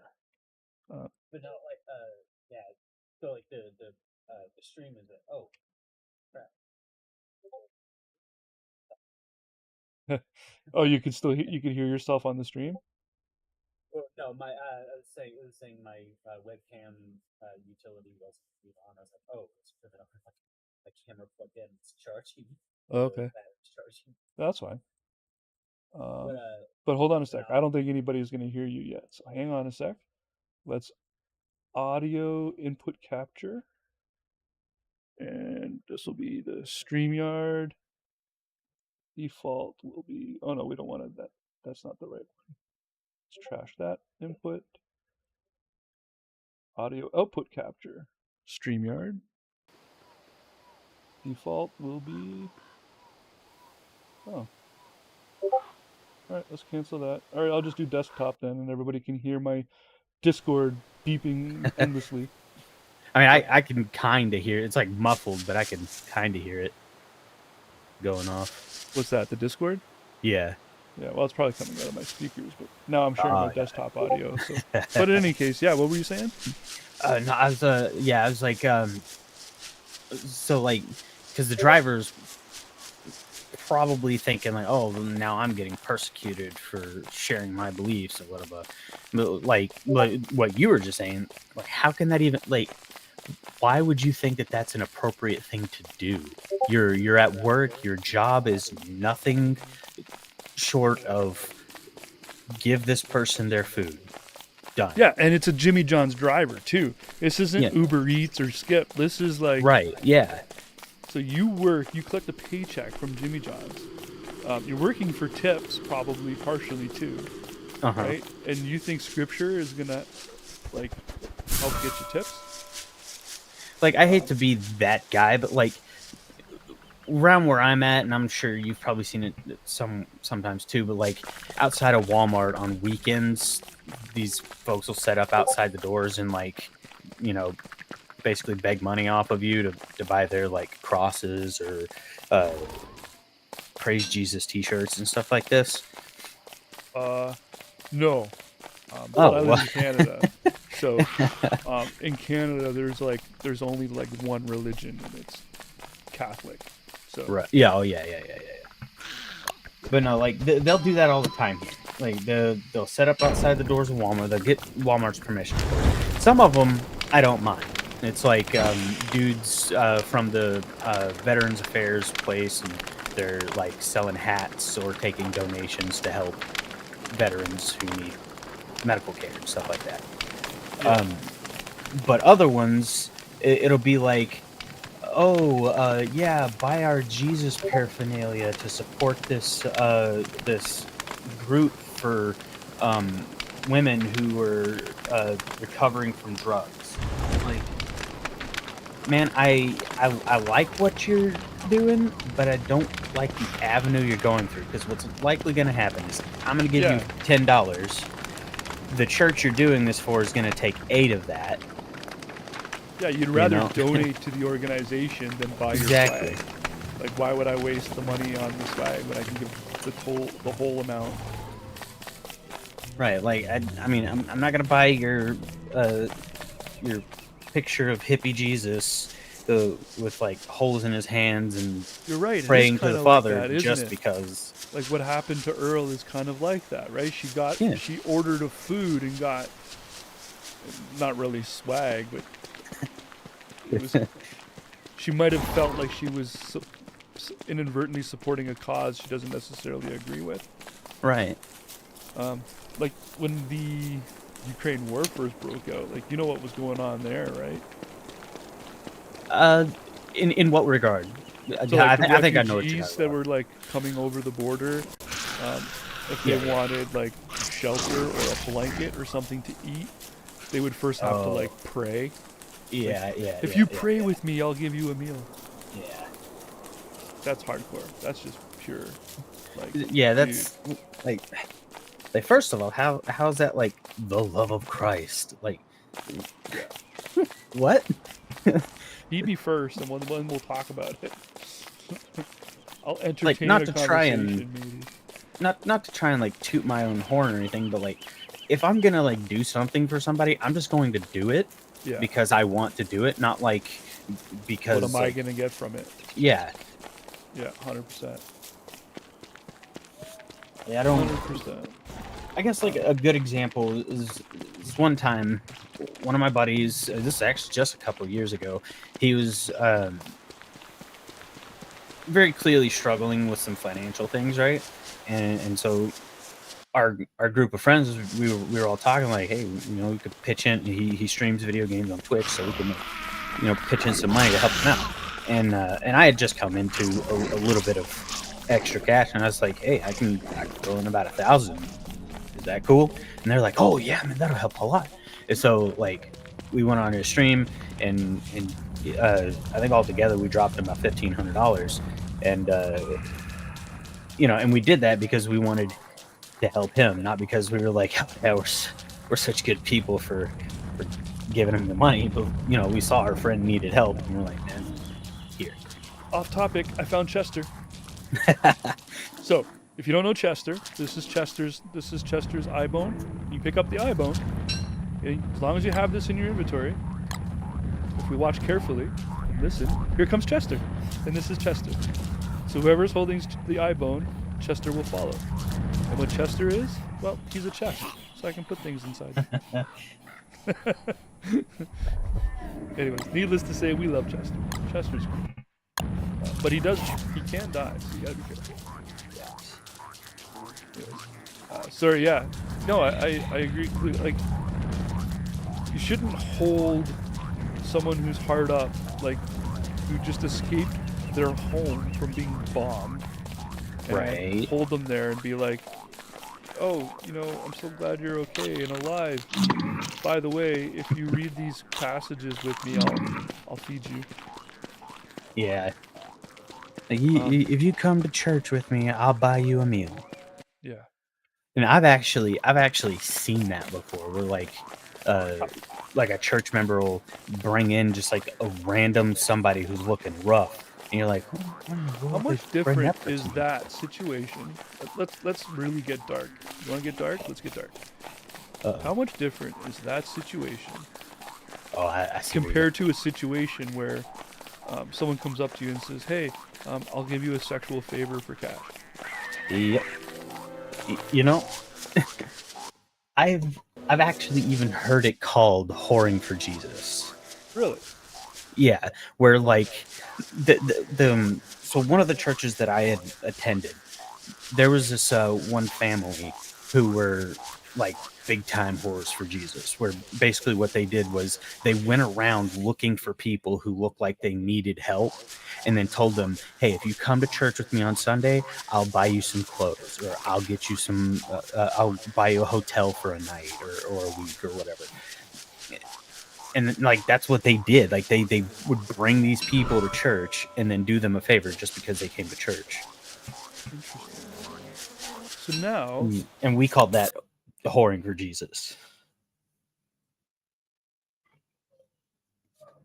sorry, there's a new aspect of this game I've never seen before.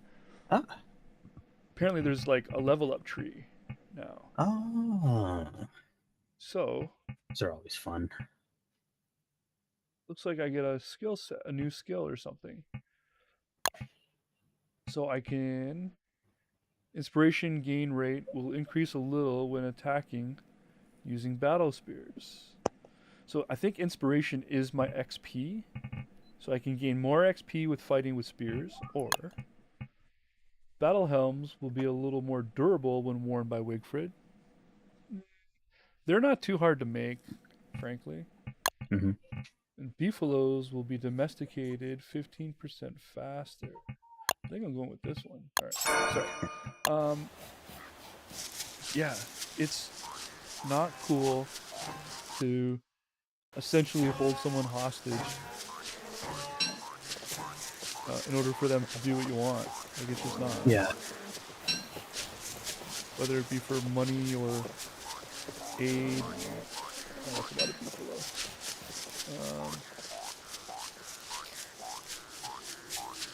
Yeah. Kind of brings me to the whole. We've had a couple of debates lately of OnlyFans and some people being on the position of like, OnlyFans exploits, poor people, and it's not quite the same though, is it? Because No, not really. No. OnlyFans isn't a guarantee of anything. OnlyFans is basically however you feel about it. It's the person's choice to do whatever they want with OnlyFans if they want to do anything. But they're not sitting there waving $50 and saying, "Show me a boob." And here's $50. Right. Yeah. For that matter, I think that's a mischaracterization too. Sure, on the surface, OnlyFans is about a certain thing, but it's not. Right. You don't Yeah. have to be on OnlyFans to do that, and you don't have to do that only on OnlyFans. Like there's a 1,000 websites you can go participate in that do that similar thing and have done so for a long time. Yeah.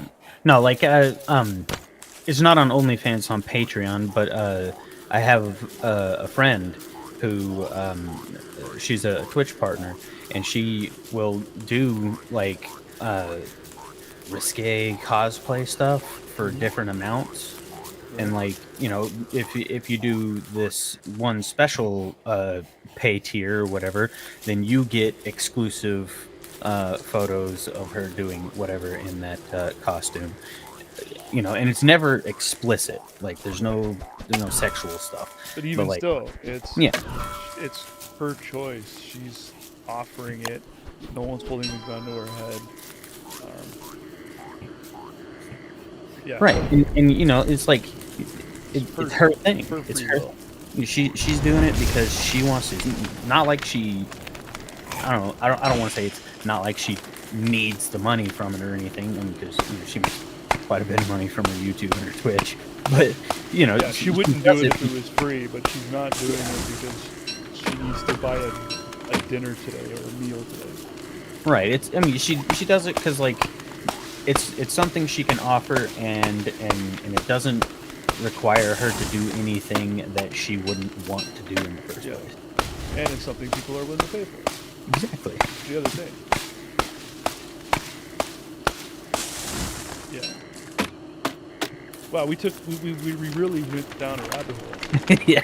But I'm okay with that. I think that's fun, right? Yeah. Rabbit holes are fun to explore sometimes.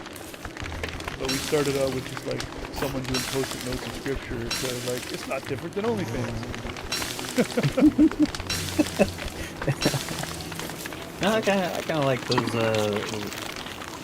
I don't know. It's like a game I used to play with my siblings, where we would say a word, and then we would say the first word we think of, like when you say that word, and like it's cool to see where you end up, like 12 words down the line. Where I may have started with like soda can, and then like we got all the way down to like, I don't know,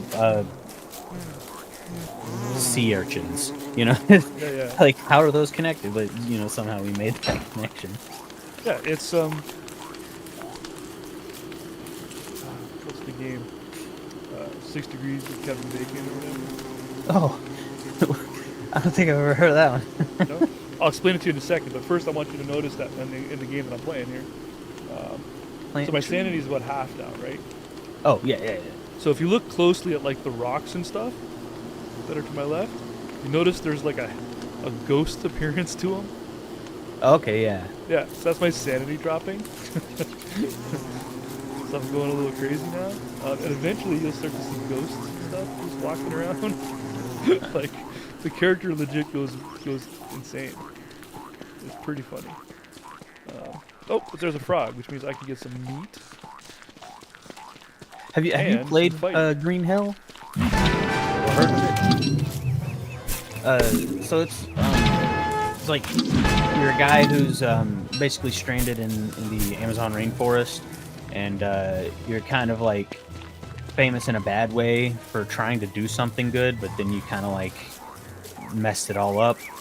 Okay. Um, but like during the survival aspect of it, uh, you have a sanity meter, and like different things can like mess up your sanity. Like if you eat the wrong kind of mushroom or plant, or if you get leeches on you and you don't take them off for a while, like your sanity drains. Or if you're out at night and you're not near a fire, you can drop sanity. And after it gets like past certain points, you'll like notice different sanity hall markers. Like while in the game, there are native tribes, and some tribes are good, some tribes are bad and will attack you. If you get to hallucinating at a certain point, you'll see these guys kind of like off in the distance, and they'll like be staring at you, and they'll jump behind trees and rocks and stuff, and like watch you. And then like getting all the way down to like 100% sanity loss, you can actually be killed by these hallucinations. Oh wow.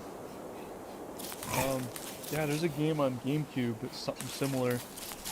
Oh, I missed But the game gets meta with you. Like it'll actually do things. Like you'll try to load your game, and the game will tell you your game is corrupt. Like it'll do like totally mess with you. Oh, that kind. Oh, I think it's okay. called Eternal Darkness. Yeah, it's really trippy. See, I So the found a game sea itself fish is one. like trying to mess with.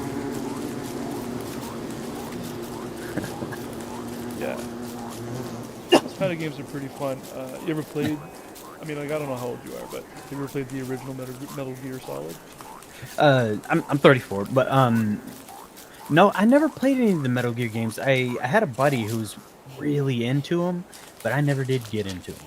So in the original Metal Gear Solid game, they used to get really meta with that game. So for instance, Solid Snake has this communication device that he can dial. It's like a watch. It's very James Bond. He goes on his watch and he can enter in a phone number, if you will. It's more of a frequency, like a radio frequency. And with that frequency, you can call somebody. Well, the one frequency you have to find is actually on the back of the game box. Ah, So you actually have to like read the game box to be able to see like what frequency you're supposed to call. Or one of the bosses actually tortures you, so they've got you chained to this like electric table thing, and they're shocking oh you. yeah, So yeah. for you to survive, you have to smash the A button or whatever, like really, really fast. What's interesting about it is the game knows that you're using like a controller with a so you'll auto lose, and then even the boss will say like, "All right, if you do that again, I'm gonna delete your save file." So if you lose, you won't be able to go back to your last checkpoint. You'll have to like go back to the beginning. Like it gets really, really dark and meta. Like, it's so funny. Like, Now if you games cheat that again, I'm deleting yeah your games save that file. fight back against stuff like that are hilarious to me. But I had to fight that character just to get some sanity back.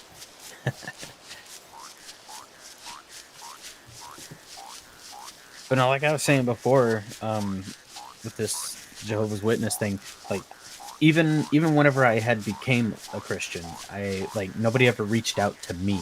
I just kind of like fell into it, and like this is the very first time. It was weird because like the envelope it came in was handwritten and everything. I was like, what is this? So I pop it open, and there's this pamphlet, and I was like, oh, oh.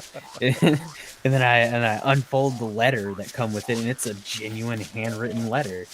And I was like, oh my god.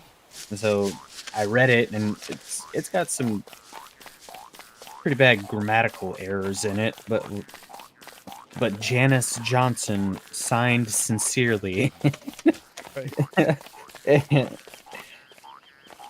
So no, that's the first time I've ever like nobody's ever come knocking on my door. I did the door knocking, so like I went door to door to people and like witnessed to them and stuff, and invited them to come to church and all this kind of stuff. but nobody's ever done that to me, and this is the first one I ever got, and I was just like, oh my god. And then I saw those Jehovah's Witnesses, like, oh, Eric will get a kick out of that. Yeah, there's a YouTuber or Owen Morgan who I very very much like. Um, yeah, so he tells a lot of stories about being a Jehovah Witness and stuff because that's where he's from as well. He had to move. He had to leave town because of what went down with him and his family. I guess his daughter, and he's got recordings of this. So his daughter was in class, and they were doing like a sex ed class, and it's very rudimentary, introductory level, like it's elementary school sex ed. And the teacher just kept going on and on about um, how sex only when you get married. God said so. Like, so don't even worry about all of this birth control and stuff because sex only when you're married and that kind of thing. Like she was Right. really pushing it, and yeah. So Oren Morgan, I guess, complained, and the parents kind of objected to his complaints. So they were throwing bricks and things through his windows, and like, Whoa. yeah, they were, things got violent and dangerous for him. So he had to move. Imagine being basically like kicked out of your town. Yeah, like mobbed out, like Yeah. ran out of town. Yeah.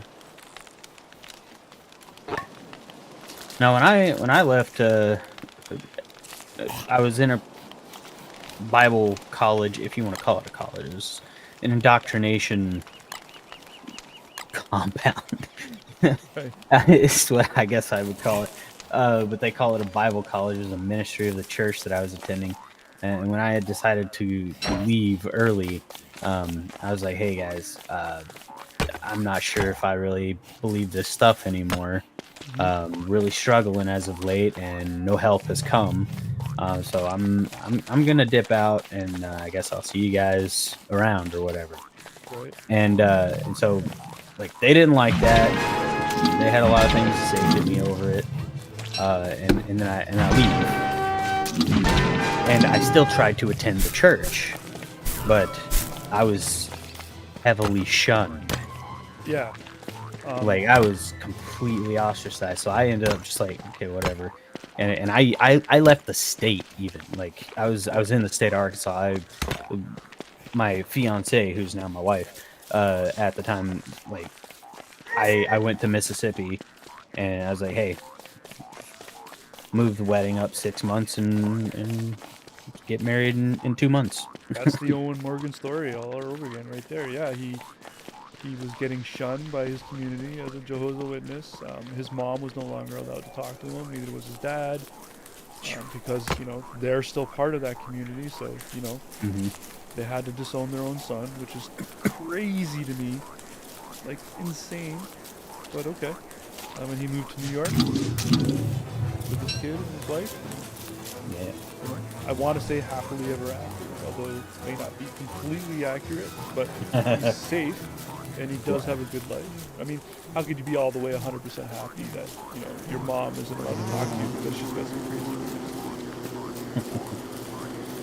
Although apparently she And what still was talks to him. what was wild about it? Like I wasn't even entirely certain at that point, like where my belief was, where my faith was at. And so Okay. like after we got married, I ended up taking a youth pastor, assistant pastor job at a church, and I went out there and I did that for 2 years, and then I got a job in another church, just one town over, uh, teaching. I say teaching. I was. Um, are you familiar with the accelerated Christian education curriculum? No. They call it ACE or ACE. And basically, what it is, it's like a self-paced, at-home, self-taught kind of Christian curriculum for kids, Okay. where they can like go at their own pace. And it's funny because the little workbooks that they get are called PACES, Packet of Accelerated Christian Education. So the kid works at their own pace. They grade their own work. And they give it to you to look over and make sure they did it right. Then they take their tests. You grade their tests, and basically you benchmark them from there. And they go through it as fast as they can or want to. And I got a job in their ministry where I was the teacher, is what they call it. I was the school administrator in the ACE system. I was doing 2 jobs: school administrator and school supervisor, because it was just me in there. Me with up to 32 kids, troubled teenage boys is what it was. And then when that whole thing fell apart, because the director was, turns out, an absolutely horrible human being. I decided at that point, I was like, I don't really want to go to church. I don't really want to have anything to do with this religion anymore. I don't really know where my thoughts lie on God and all this. And then just in the past 2 years, I would say probably beginning of 2023 is when I just started to really kind of think I don't really see any merit in any of this. And then by the end of 2023, I'm starting a YouTube channel to like talk about how I came out of all this, to learn what the facts are. It's funny where the world, where life and stuff takes us sometimes too. I mean, Yeah, I was raised Catholic. Never really, really ever, honestly, I can say I never really believed it. I kind of was just like, yeah, I didn't even understand what was happening. It's just like you go to Catholic school, and one of your classes is religion class, and religion class meant let's read the Bible. And I always found it kind of curious how, like, okay, we're gonna go and we're gonna read the Bible, and it was a French Catholic school too, so they read it in French. oh, So I always found it kind of interesting how we didn't just start on page 1, right? It was always like, let's go to this page, or let's go to this verse, and let's check out this one. And I'm just thinking to myself, like, wait a minute, like, he's hopping around. I know the whole story, but like, what's with all of the hopping around? I don't understand, why are we not just reading the whole thing? And I knew it was kind of complex too, right? Like Shakespeare-ish almost. Like, Yeah, you had to stop after every verse and discuss like what it is. contextualize everything with conversation afterward, and then like cross-reference. Yeah. So when you're younger, you go through something called the First Communion, right? Yeah, So yeah. you know about the Eucharist and all that thing, and so the first time that you're allowed to do that, you go through that whole indoctrination process. And oh shit, it's gonna be night. I don't have fire. Yeah, you go through that whole process, and you don't think nothing of it, right? You're in the 2nd grade. You're just like, mommy said do this. You're doing it, and then your whole family comes, so that feels pretty special. And you're like, oh wow. Also, Reggie came all the way from like 2 hours away just for this. You go out for breakfast with everybody after. You get given a golden cross. And you're like, oh, cool. You look like a mobster now.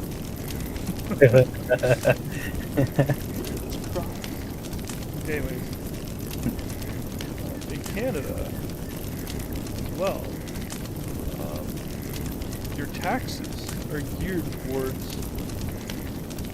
your religion or lack thereof. So, if you are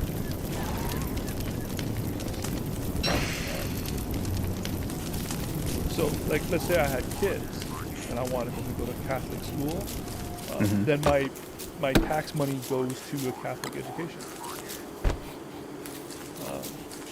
or a public one, and that's how that works here. So it's it's interesting because last time I checked, I believe Canada is still like 30% Catholic, and most of them being in Quebec, which, as I told Right. you, is in Yeah. French. Um, yeah, I mean, there's other religions here, like, obviously. Yeah. Well. Well, maybe it's not obvious. Let me state it. There are Christians, vanilla version Christians here, as well as Jehovah's Witnesses. There's lots of What Jewish is people vanilla here too. Christian anymore? What's that? Like, what is just vanilla Christian anymore? Eh, Because it seems you know like what? You're you right. have all the charismatics, and then you Vanilla have like Christian would be anyone the who falls under the extremes. Christianity. That's what Okay. I would mean by that. Not that there is like one less hardcore religion than the other, that they would all fall under Christianity. Like just Which, strict Christian, not yeah, something like Mormonism's Christian or JW's Christian. probably the newest thing that I've learned that I never really realized or thought about is that people consider Catholicism or Catholic to be a Christian religion. And I was like, what? No. Like, Yeah, all I've growing never, up, I've I never was really had a always solid told line you're on not that. Christian. Yeah, because like it's its own thing. It's Catholicism. It's its Yeah. own thing. Yeah. Like, Christians who believe in the Pope, as far as a Catholic is concerned, no, you have no business talking to my Pope. Yeah. Like, it's so weird. Um, anyways, long story short, the next big moment of indoctrination is your confirmation, which takes place around the Yeah. 6th grade. And I didn't want to do it. I was like, you know, Dad, I'm kind of over it. Like, this whole thing is just weird, and like I don't need it, and I'm done. And whatever I need to do to not have to do it anymore, let's do that.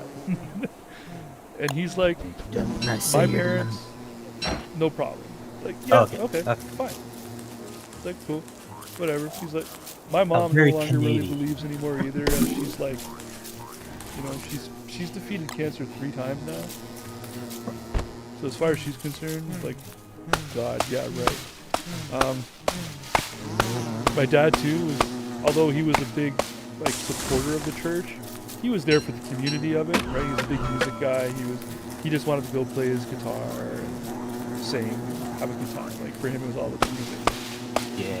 So me saying, you know what, Dad, I don't want to do this conversation. I'm good. I'm fine. Like, oh, when you're in Catholic school here, all of that's organized through the school. On top of that, right? So like, Yeah.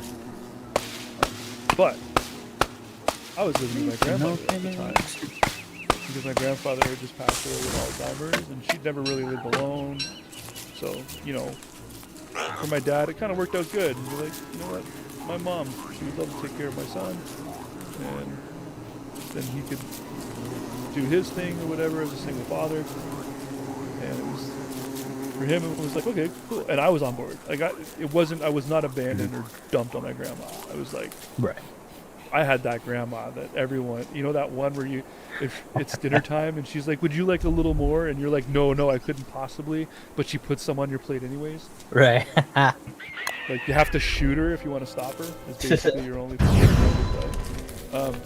Yeah, so like, live with grandma, the greatest cook ever. Yeah, I'll live there. You know what I mean? Happy to.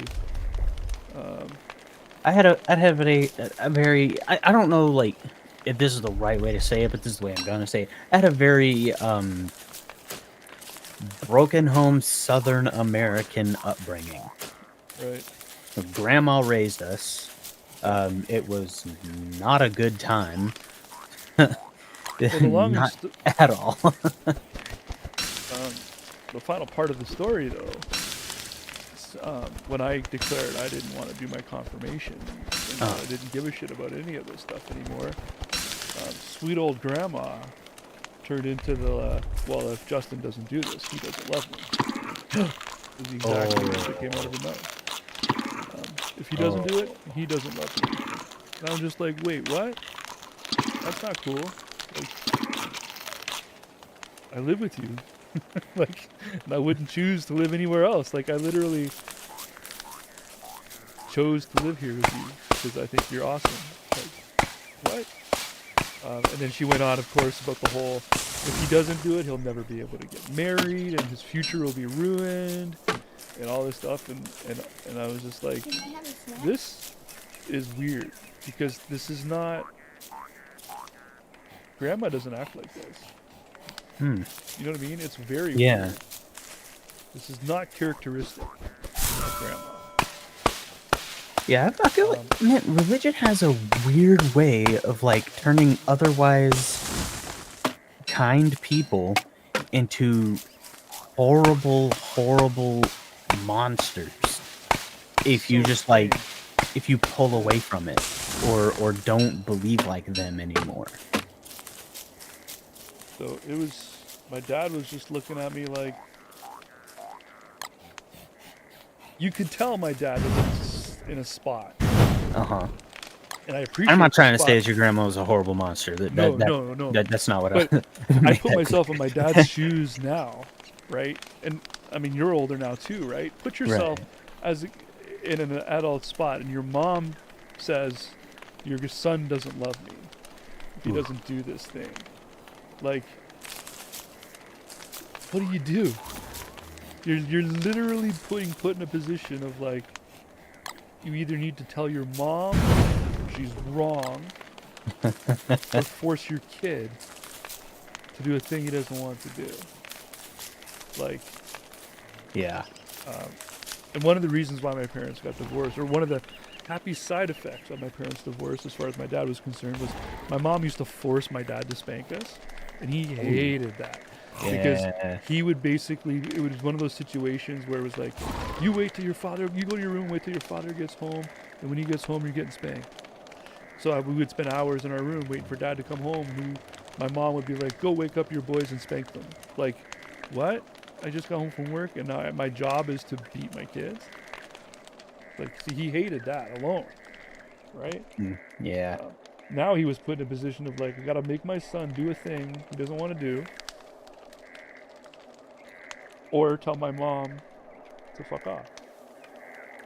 Luckily, I made it easy for him.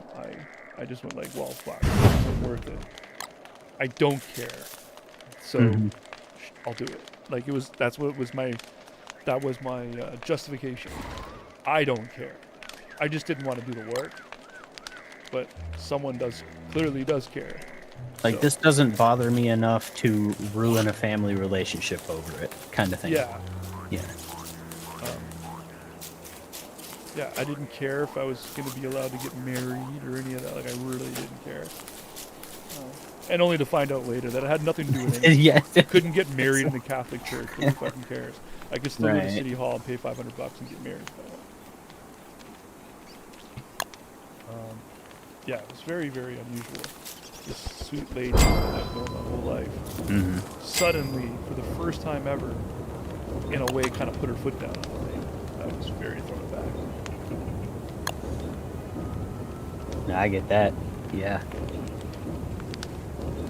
All right, we need to build these traps so we can catch rabbits. I have no food left. Oh yeah, let's go kill some frogs. Yeah, so that's my long and short of the story.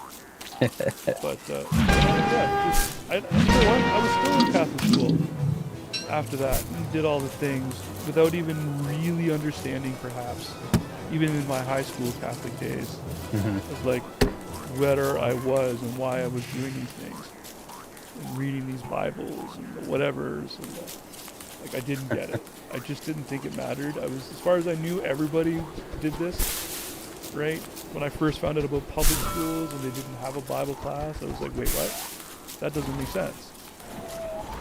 Like, No, yeah. yeah. I ended up finally like getting out of Catholic school and going to a public school, and did that for about a year. When all my friends at my Catholic school were like, "You should come back. We miss you. We love you. You would be awesome to have around and stuff." And it's like, what do you do? Like, Yeah. do I want to go back to a school where I'm popular? Yeah, that actually sounds like a good time. You know, let's do that. And you know, the myths about Catholic school girls. Hey, there you go. Silver linings. Silver linings. Um, so yeah, I don't regret that decision long term. Mhm. I just half-heartedly did all the stuff after Yeah. that. You know, like every time we had Easter, we had to do the Lent and stuff. It was like, yeah, I'm not doing Lent. Like, I'll say I'm doing Lent, but I'm still eating whatever the hell I want. Or the thing that I gave up for Lent, I'm not giving up. Or I give up something that I just didn't care about. Like, No, I did the whole fasting stuff at one point as well. Like, I wanted God to give me a message. I wanted God to like make something clear to me. So I was like, okay, I'm not gonna eat anything. I'll drink water. Not gonna drink soda or sweet tea like I was heavily into at the time. No coffee, just water. And I went 3 days, 3 days in a morning, without eating anything, and still was no closer to any kind of message or revelation of any kind. I was just like, okay, I'm very hungry. I caught a rabbit. I got a rabbit. We got our first rabbit. Set the trap. Nice. Yeah. Hey Chester, hold this rabbit for me. Thanks, bud.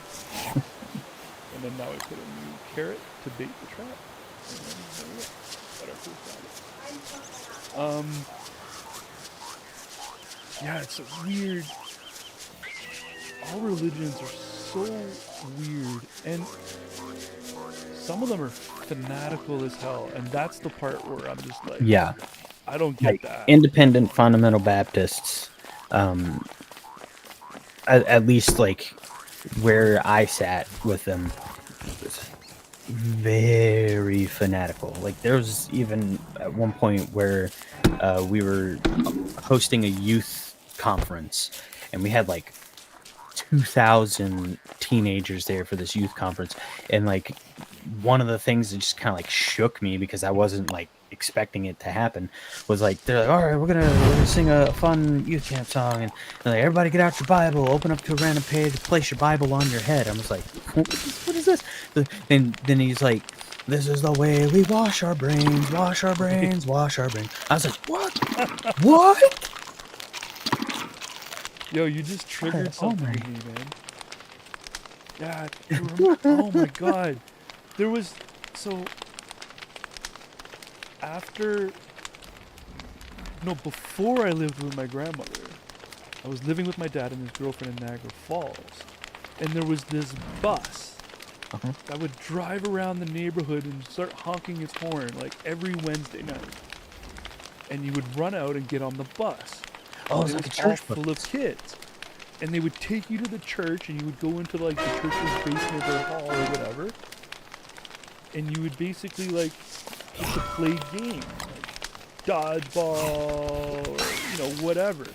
Yeah, And it was always super fun, and like other children's kids church. were Yeah. there, and like you said, like it was really neat games and things. But it never really occurred to me that I was like participating in an actual Christian church, like not even Catholic now. Like, Yeah, that's like one of the really big things that IFBs do. Like for Sunday morning, they run a bus ministry, and like some of like the church I went to, we had like actual decommissioned school buses, like full length school buses. And we had a fleet of them, like 12 buses, and we would go out like different distances and stuff. We had bus routes. sorry, and we hang on one sec.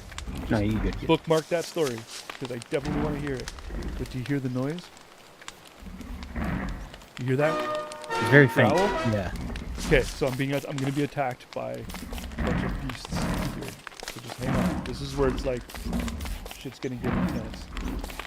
Could be one, could be like five. You don't even know how many will be coming. Oh shit! I better put another log on the fire real quick before we start. Oh shit! Oh, it's gonna get dark in the middle of my fight. This isn't gonna help. This is not gonna help at all. Better just light this tree on fire.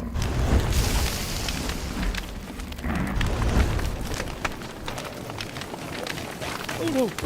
No! Seriously.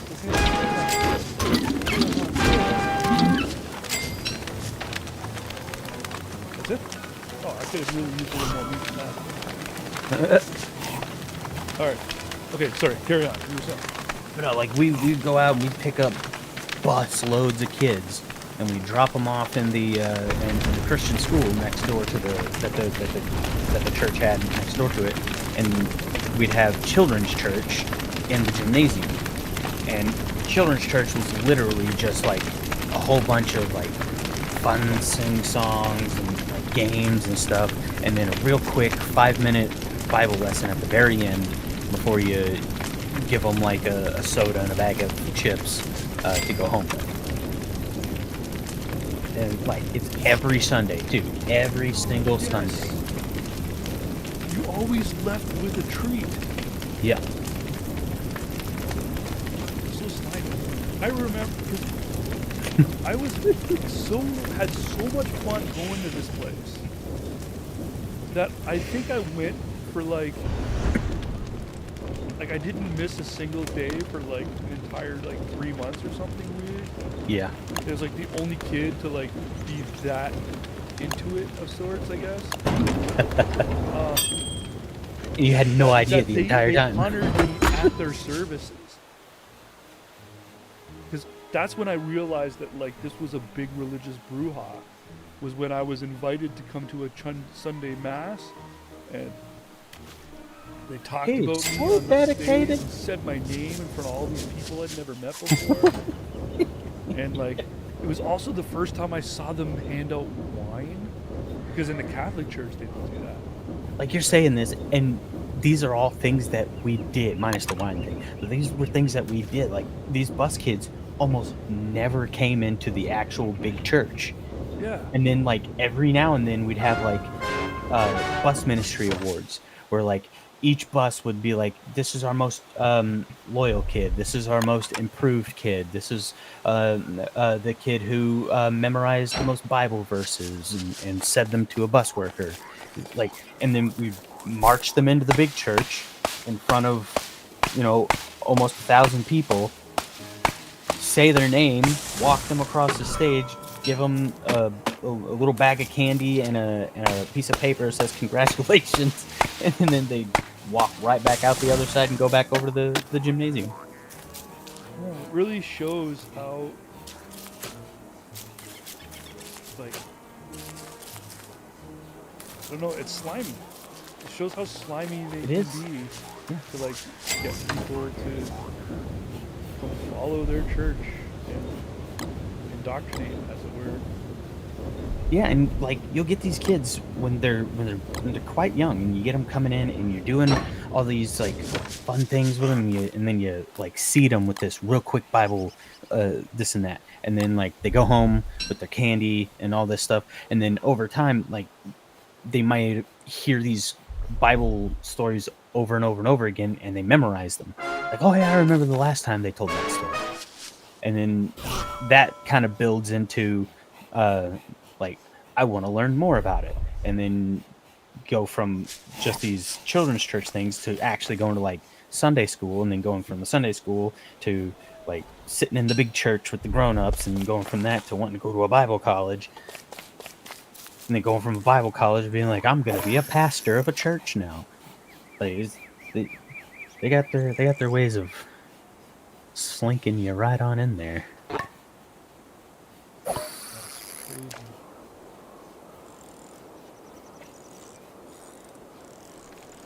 I don't know how to. Now they tried to push it real hard on me that, like, because the quote degree that they did at their Bible college was either a missions degree or a pastoral degree.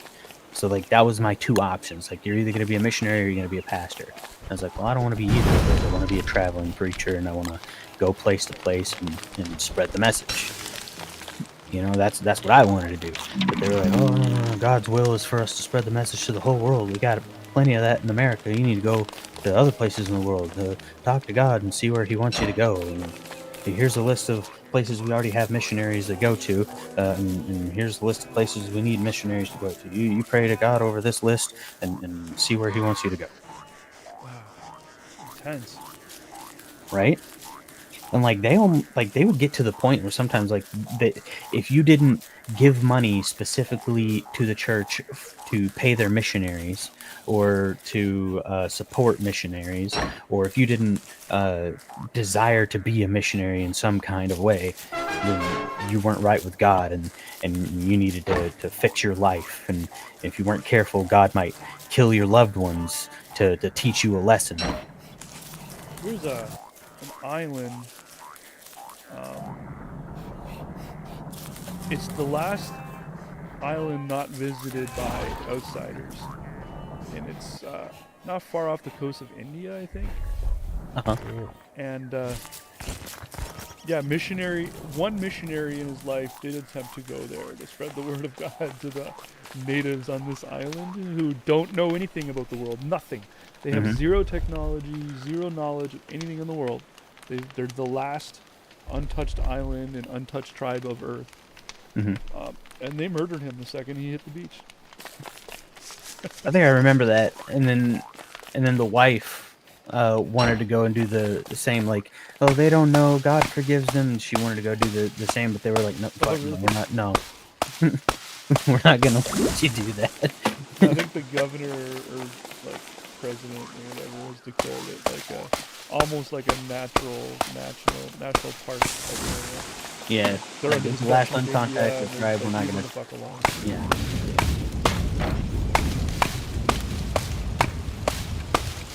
It's interesting to me Hmm. the idea Yep. Yep. perhaps that this tribe could be like the future of mankind. Hmm.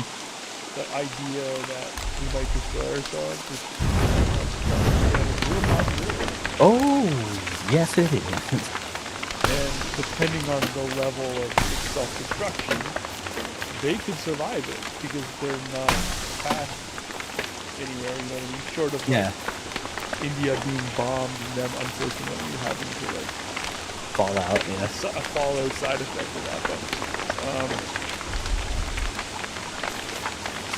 No, a yeah, thousand years it's from kind of now, one nuts. of their kids like decide to venture out into the world, and they are living the fallout lifestyle.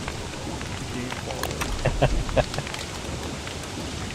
No, I mean, as early as like probably 6 months ago, 6 to 8 months ago, I was confused by the notion that humans are going extinct because our global population is going up, up, up, up, up. You see the hands? Oh yeah.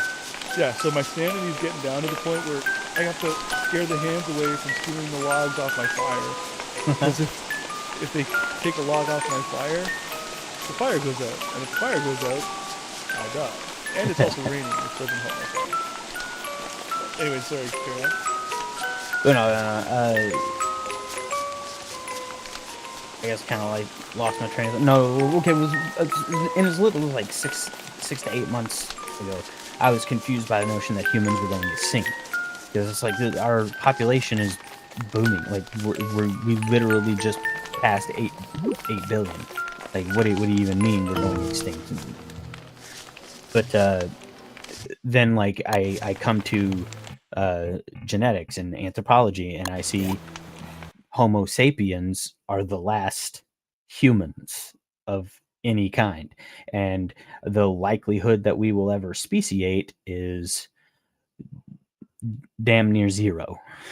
Like we're as certain as we can be of most anything that humans, short of like colonizing Mars or something, will not speciate.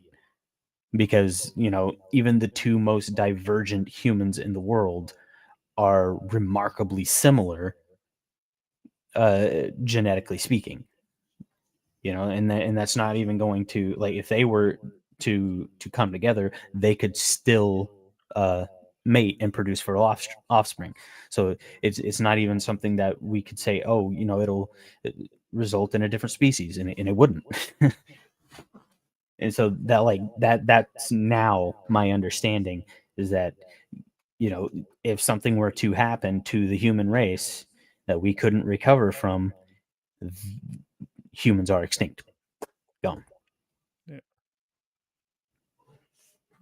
It's still an interesting thought of this tribe. Yeah. Just like they're completely disconnected. I'm just, ah, I mean, they don't even know. Like they don't even know that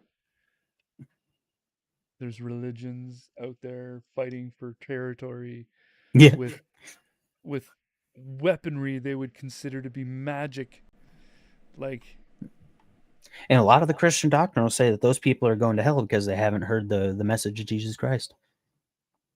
well, but then yeah, that comes back to the like how many different sects of Christianity is there? Because there's Yeah. also a Christianity sect that would say, no, God does not condemn those who haven't heard the word. So as long as they haven't heard the word, they're See, exempt. and that's where like IFBs will come and be like, well, there's enough evidence in nature for people to know that there is a God, and so all men are responsible for their own sin. Nobody is blameless. So that if you reach the age of accountability and you don't get saved at any point in your life, even if you never heard the gospel, you'll still go to hell because uh, God put His message in nature and blah blah blah. Blah.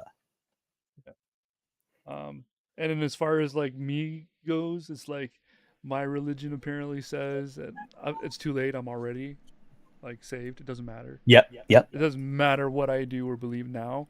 I've Yep. done my confirmation and I've communed or done Fire communion, insurance. so I'm set. I think the only thing left is like I need to have a last rites, and I'm in no matter what. And that's just like I don't know. And even then, I don't think I've heard a story of heaven that sounds appealing, especially for Sounds eternity. so asinine, doesn't it?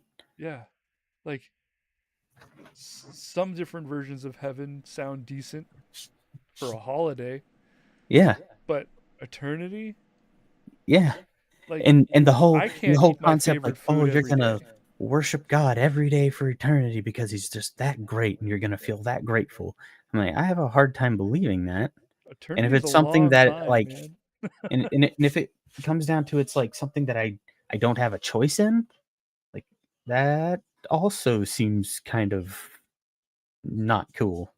Yeah, like uh, you might think that someone's favorite food, favorite color, favorite game, favorite movie is all they want and need in life, but no, I don't want to watch my favorite movie every day or eat my favorite food every day. Yeah, like what And kind of variety is there going to be? Like yeah, if there's no technology, if there's nothing like we have now, and all it is just this giant golden city, uh, fads. Fads are the spice of life. yeah, Does yeah, heaven have fads? Without exactly. fads, heaven would be the same place every day for eternity. But is there trends? Is there a thing up there that happens that everyone's like, that was cool. I want to do that. People all part their clouds on the left hand side, and Mhm. suddenly that's a fad. Like, does that happen? I don't know. 'Cause- And what's weird to me is like because you say like every day in heaven, it, like it was described to me like this, like since God is the source of all light, um, and God is in all places, there is no shadow in heaven. So I'm like, okay, so without shadows, we wouldn't really perceive in 3 dimensions, but we would be extra dimensional beings in heaven who are able to move through the fourth dimension, apparently. So the fourth dimension would become our third dimension, and the third dimension would kind of just like go away because God is in everything and everywhere and all that, and there's no shadow, so we can't really perceive that third dimension. I don't know. It was so weird to me when somebody described it to me that way in one of my Bible college classes. I was just like, I'd rather not think about that because that just sounds like one of those Heaven things. That sounds like hell. it does, man. It sounds really, really bad. Even the greatest pleasures could become torture after a certain amount of time. Yeah, and like, oh, you'll have all these riches to throw at the feet of Christ. Like, okay, am I gonna be like collecting those again and then coming back when Yeah, it's where my did I turn? get Do I them go back? from? Do I go to the Why back does of the he need line them? and then like come and do it again, and then like pick them back up, circle back? Like, Are you is that familiar with is that what I'm Cat doing? Kerr? Have you heard of Cat Kerr? Huh? So she's an extreme nutcase, frankly, No. and she claims to like go to heaven all the time.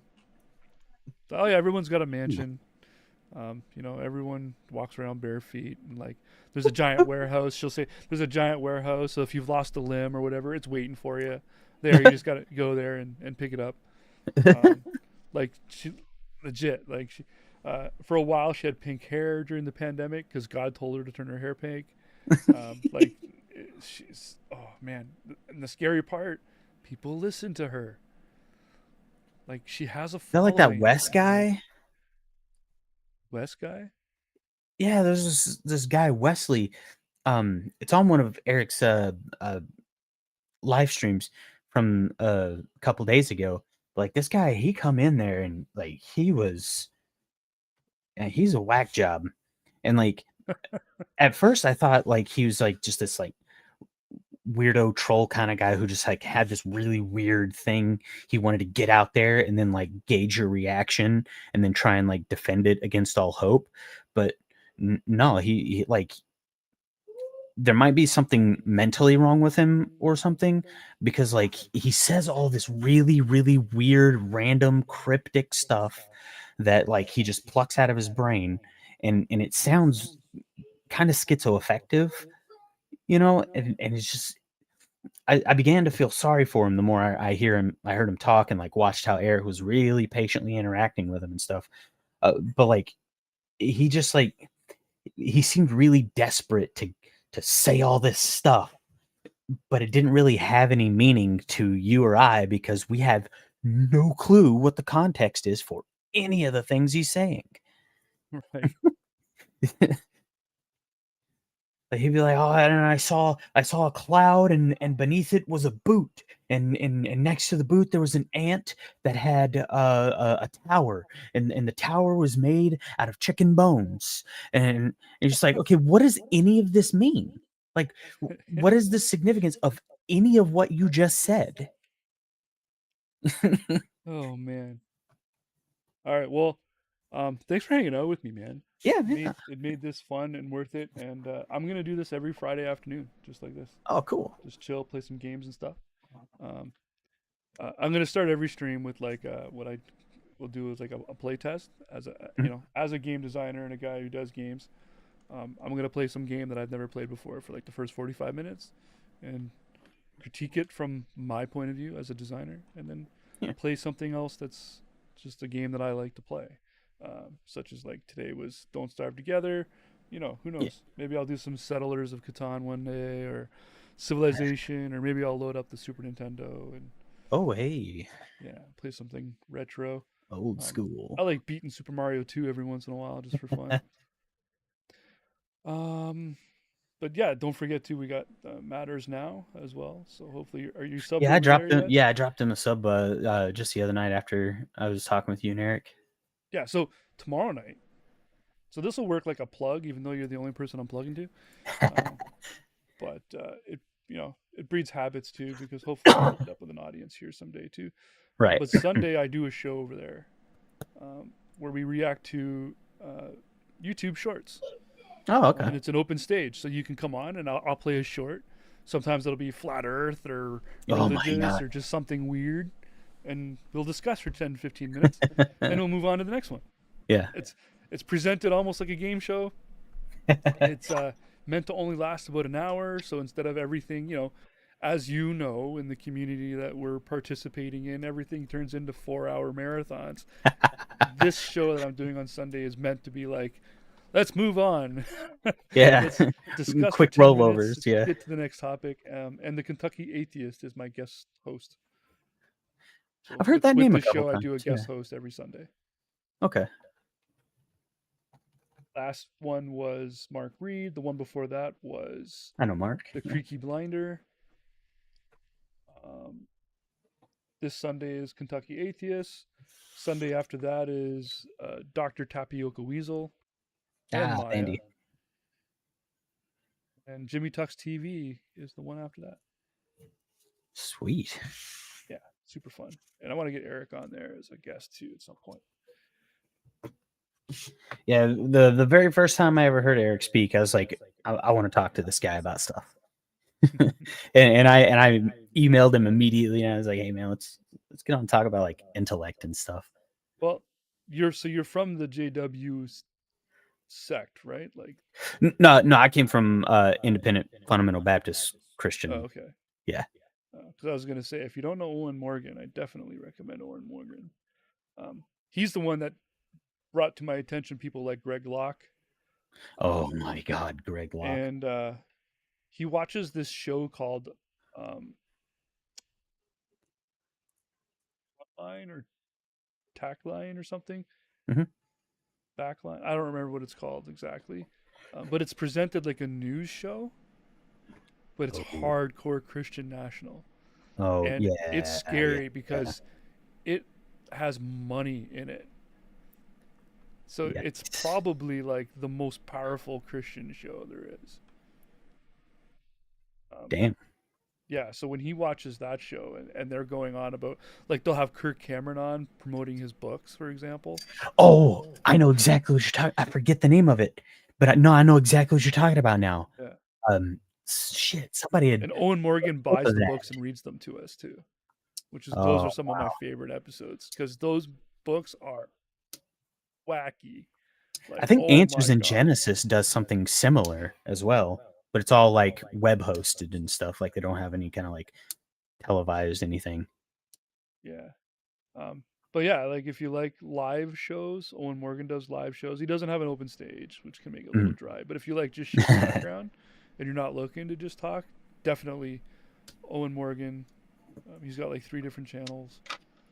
The No, first time I saw I Eric write was I'm on. writing a fantasy novel, so sometimes I need things to listen to in the background. So yeah. Yeah, me too. Like, yeah, he's my background voice on the when I'm in the kitchen cooking or something like that. He's on the Google Home screen, just like chatting away. He'll do episodic stuff, like he'll butcher Mhm, up his lives into episodes of 30-minute, 1 hour long stuff. mhm. But then he'll just go live for 4 hours, and he does basically what we did today. Like, you basically made me really think of Owen Morgan because he talks about religious and political stuff while Yeah. he actively plays video games. Oh, there you go. Yeah, so he'll be playing Breath of the Wild or whatever, and he'll be watching some video and commenting on it and stuff. So it's kind of an interesting. In fact, you might have just helped me, like, without knowing exactly what I want my stream to be yet. Mhm. I kind of wanted it to be separate from the matters now and that other type of community and just be about fun for games and stuff. Yeah. But you know what? I enjoyed having this conversation and playing the game. There you go. Yeah. Yeah. Yeah. And then just saying, hold your thought, check this out in the game or Yeah. whatever. Yeah. And Yeah. Yeah. yeah. And actually, when we were on Eric's show the other night too, and finding out that I'm not the only one with a massive passion for video games, could be fun. But it's 5:30. I have a class to teach in a half an hour, so Oh, I need to get off of this, grab a snack and a bite to eat, and then do my class. yeah. But I will be doing gaming again next Friday, and then of course, um, I got my regular Sunday show, and then as well as I participate throughout the community. I also moderate on Modern Day Debate. I don't know if you watch that channel, but I haven't in a little while. I've caught a couple of the things, but yeah, I occasionally hop on. well, you'll occasionally see me in the moderator chair. So, all right, have a great day. You too, man. For anyone who's watching this in the future, put a comment down below. Let us know what you think of our discussion. And if you don't have anything nice to say, put it in the comment and I'll reply. Promise. As long as it's like something to do with what we talked about and not just some kind of like out of left field preachy or insulty rant, go Yeah. ahead, comment. Yeah. All right. Let's end the stream. And thanks for hanging out with me, man. Yeah, man. No problem.